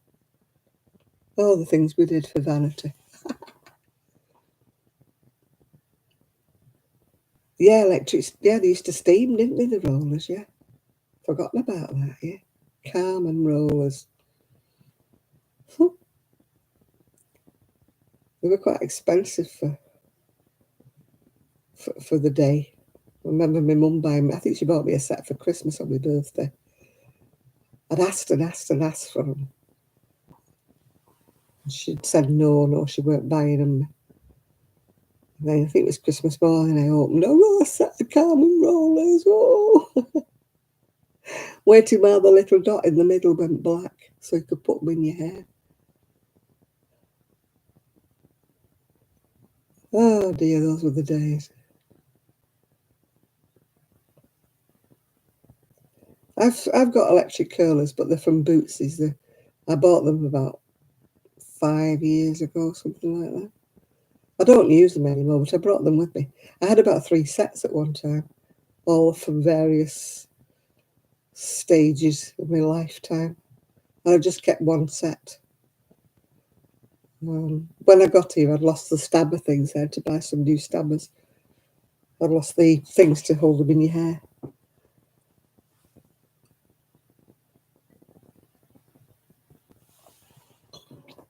Do you remember those hair dryers that you had round your waist, and they came with a big, like a hood thing that blew up? And it said, you can walk all around the house with this, and the cord was about that long, so you couldn't stray far from the plug. And they used to take ages to dry your hair. And then my mum and dad bought me a proper one. It was like a proper hood thing that you went underneath it, yeah? And then it fell over and smashed into a million pieces. Yeah.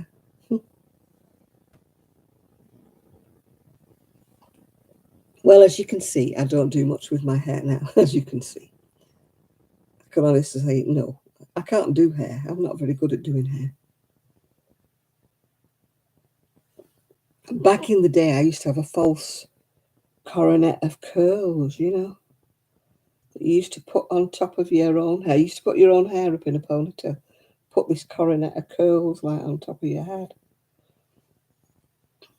Oh, I used to think I was the bee's knees, big curly things like. When you see pictures of people in the 60s and 70s, they all had these fake hair things stuck on top of their heads. In fact, I think if you probably went in some pub somewhere, you'd probably find ladies my age still got the same coronet of curls that they poke on top of their head. Yeah, I used to have a short wig, a pixie cut wig I used to have. I used to wear it sometimes, yeah.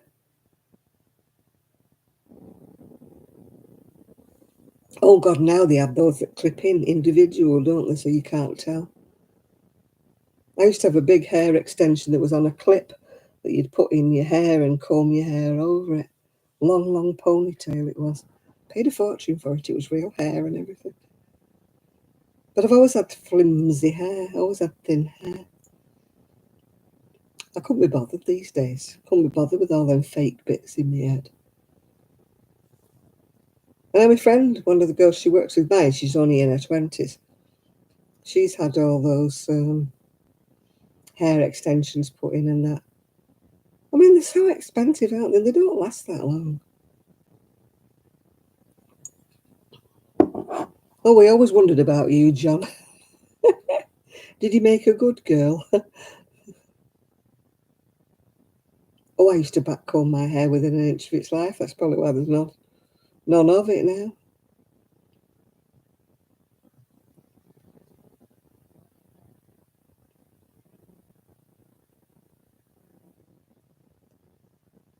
A big bow in her hair. Oh yeah, can't be bothered. My mum had the kind of hair, she used to have a shampoo and set on a Friday night. And her hair never used to move. She had such great, thick hair. She used to just run a comb through it and it used to spring back into the style the hairdresser had done it. Me, I get up, I look like Wurzel Gummidge. It's like, I don't know what I do in the night. I must do that. It's all stuck up like static when I wake up in the morning. Just like a Wurzel Gummidge on a bad day.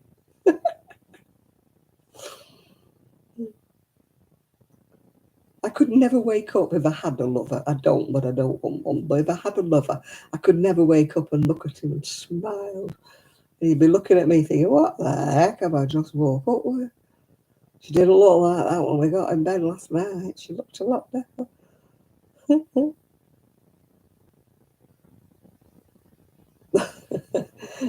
Oh, thank you, Visit Mama.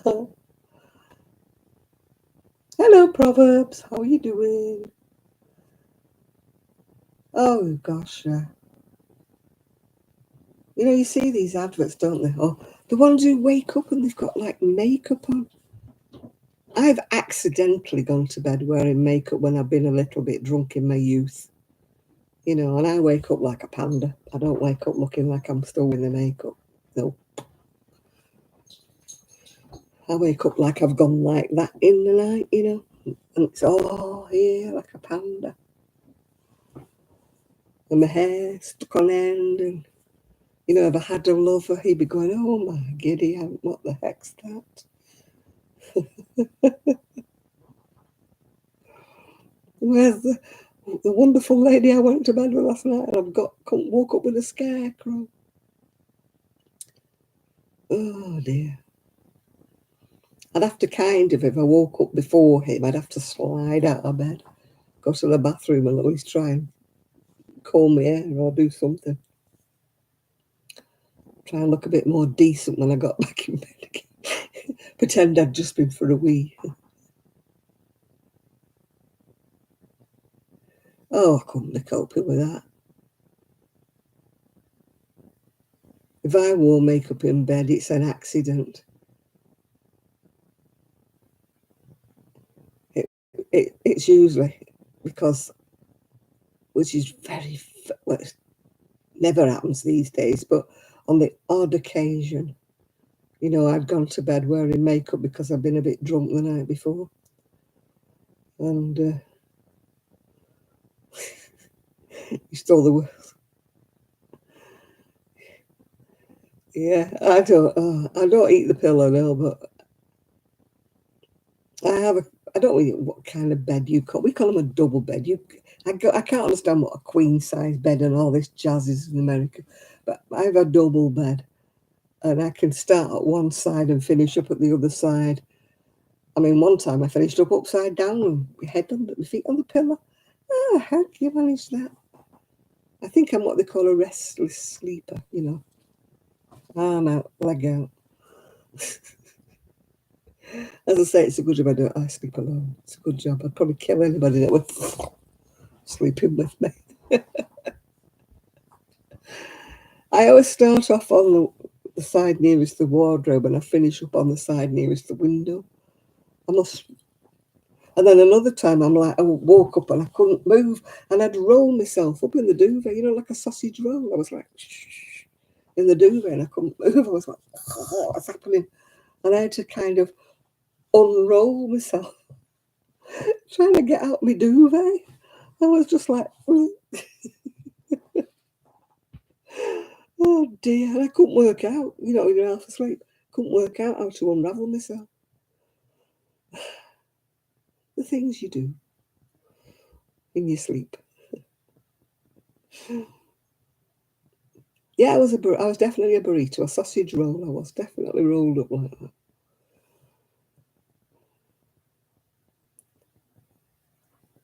Oh, yeah, I've done that. I've now got a bed rail because, oh, I mean, I gave myself a black eye and concussion once because I fell out of bed and I hit the, the sharp corner on the bedside table. And then when I actually fell on the floor, I fell on my breathing machine, and that's when I got the black eye. I knocked myself out on the side of the table with my head, and then I went onto the floor and gave myself a black eye. And everybody's going, "What on earth did you do?" And so I fell out of bed.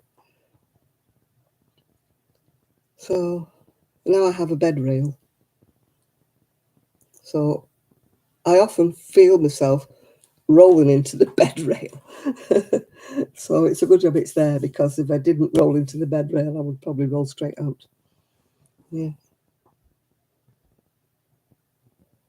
Yeah, oh yeah. I'm very sort of mobile when I'm sleeping.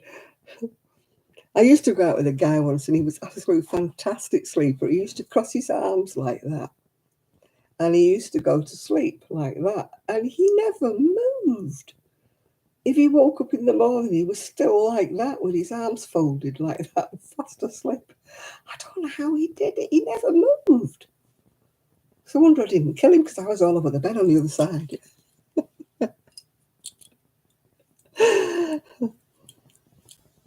Oh, I've given myself many a black eye. One time I went in the bathroom to the toilet, and I dropped something. And as I bent down to pick it up, I hit myself in the eye with the corner of the radiator, a metal radiator. Yeah. Oh, June, all right, you like my photo. Yeah, I walloped my eye on the corner of a metal radiator. All right, June, like my photo, fine. Except June likes your photo, June likes your photo, June likes your photo. Oh, another one. Go away. How many photos do you flipping like? Go away.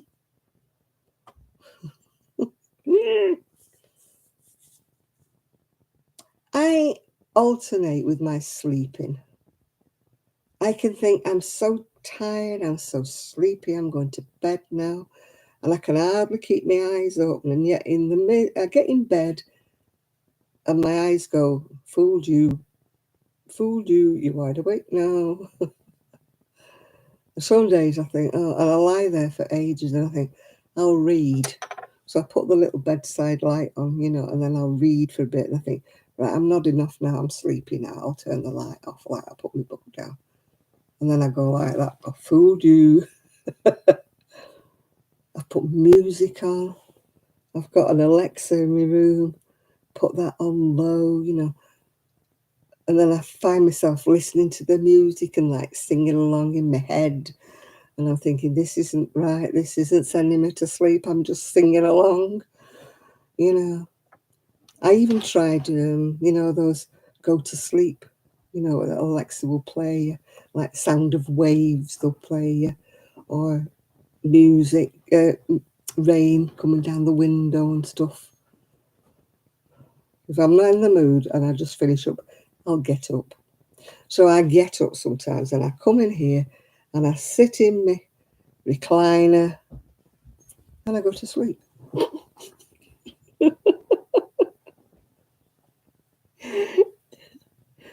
I don't have a TV. See, I won't have a TV in my bedroom. I just won't have one. And if I come in here and put the TV on low, it can be anything, and I'll just go flat out in the recliner, and I'll sleep. And yeah, I've been tossing, turning, doing everything in my bedroom. Can't sleep, can't sleep, can't sleep.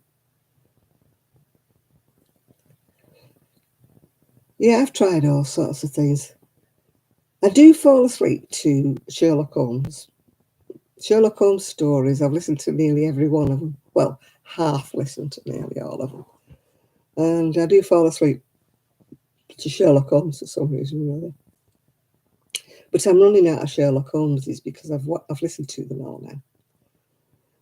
I've tried other people's, but I used to listen to one that was two women, and I used to like them. Very old-fashioned. It was like 1920s setting. And then they pulled them off YouTube with copyright reasons or something or other. I don't know what it was. And you could still listen to them if you bought them on YouTube. And I thought, no, not buying them. Yeah.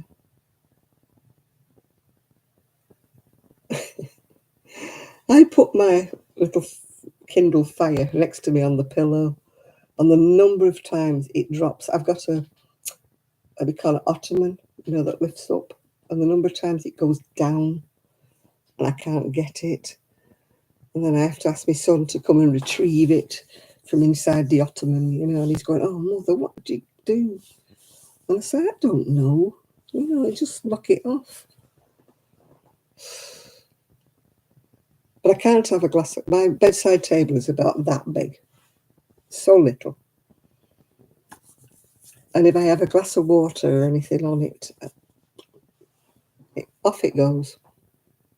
Can't keep a drink of anything on my bedside table. It's off it goes.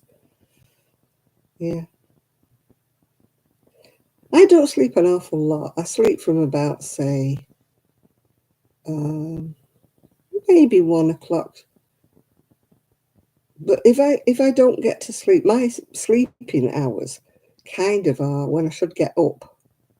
I can fall asleep from like 6 o'clock until about 10 or 12. And then I feel as though I've wasted the whole day because I don't get up, when my alarm goes off at 8 and I turn it off. And then I go back to sleep and I have a fantastic sleep after my alarm until I get up. Fantastic sleep then. It's like, oh, the alarm's gone, I can go to sleep now.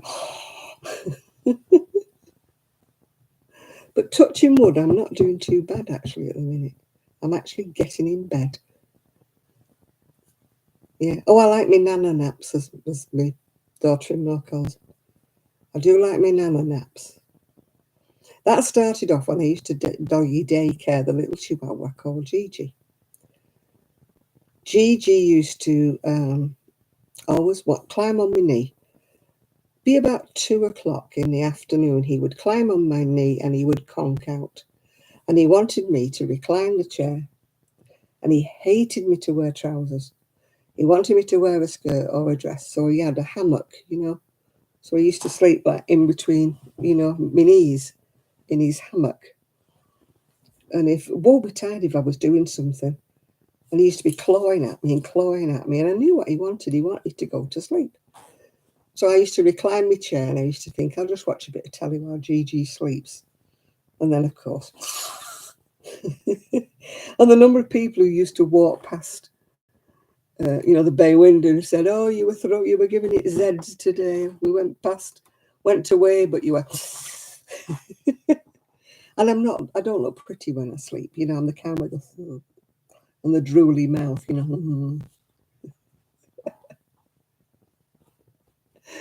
I need to do something. I need to get a magnetic cup holder or something because I knock everything flying. There was Coca-Cola all up my wardrobe the other day. Yeah. Oh, I don't watch news. I can't watch it, Seaside Mum. I just can't watch it. Yeah. I don't. I know I should do, and I know it's relevant news, but no, I can't watch it. Otherwise, I would never sleep if I watched it. I have to pretend all is well in my little world. Your census form is out today. When from? What year is it from? I know ours is out from about 1920 something. They keep saying on the TV. You can now look at the 19. I can't watch it, Laura. I don't watch it anymore now. I've just banned myself from watching news. I don't do it.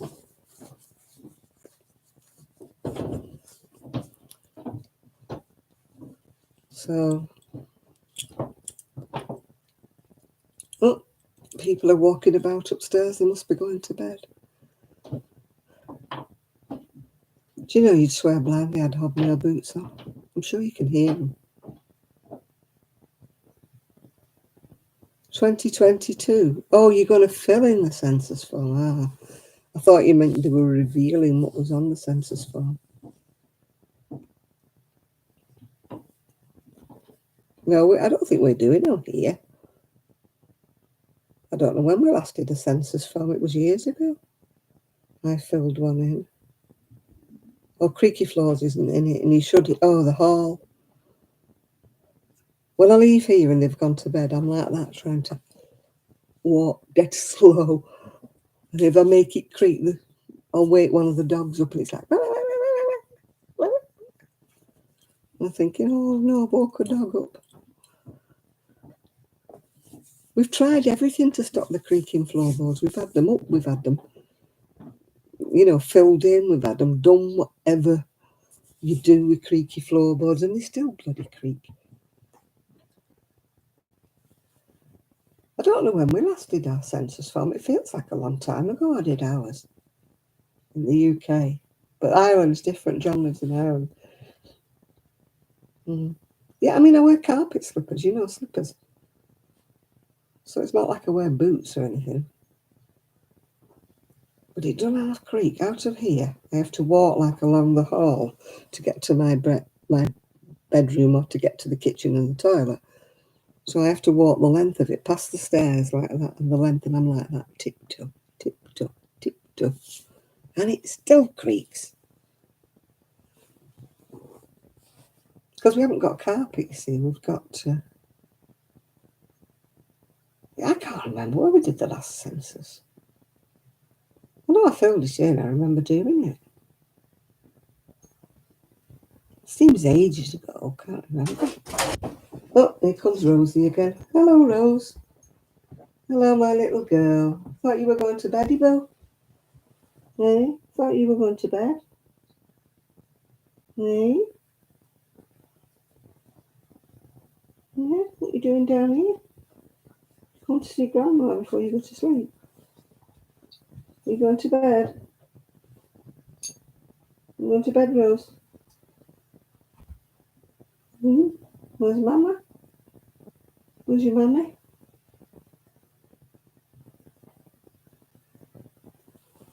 Rosie's decided it's better in here than it is going to bed.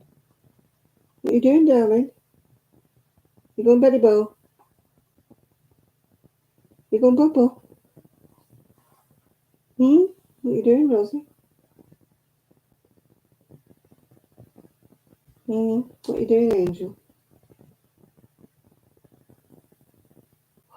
What are you doing? Don't know what she's doing.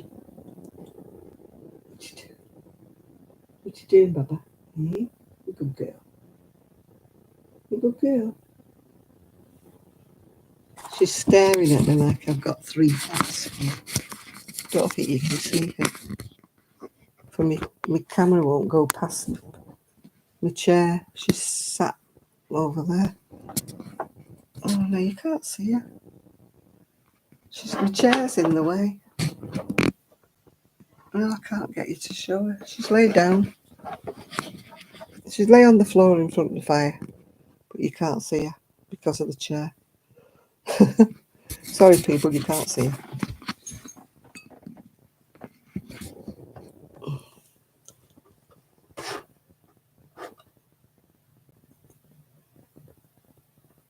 Right, bye, Seaside Mum. Yeah, I'm going to bed now. See if this little girl will go to bed as well. They've all gone upstairs. I don't know why she suddenly decided that Grandma's better. It must be my day. Must be my grandma day. Right, I put away my sticky sweeties. I only had 2. They were too sweet. Not often I say that about chocolates, but they were too sweet. Oh, Rosie's decided to go to bed now. Off she's gone. Right, people, thank you very much for keeping me company. I've been on 3.5 hours now, so I think it's time I went to bed. Don't you? Yeah, I'm going, Nathan, yeah. It's time I went to bed. Rosie's took herself off to bed. It's time I went creaking up the hall. And I went to bed as well. Go and tidy up my bedroom because I dumped everything in when I came in from the craft fair. So I'll be lucky if I can get into bed unless I shift everything. I hate that, don't you?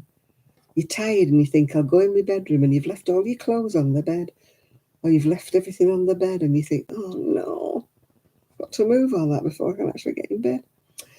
So, bye everybody. Thank you for your company, and I will see you all soon. And I'm so sorry about the camera not charging up to be able to see the craft fair. I'll make sure it's charged up if we're doing another one. Bye for now. Yeah, I'll be wide awake. You're right there, Nathan. Bye, everybody. Thank you very much. See you all next week. Bye now.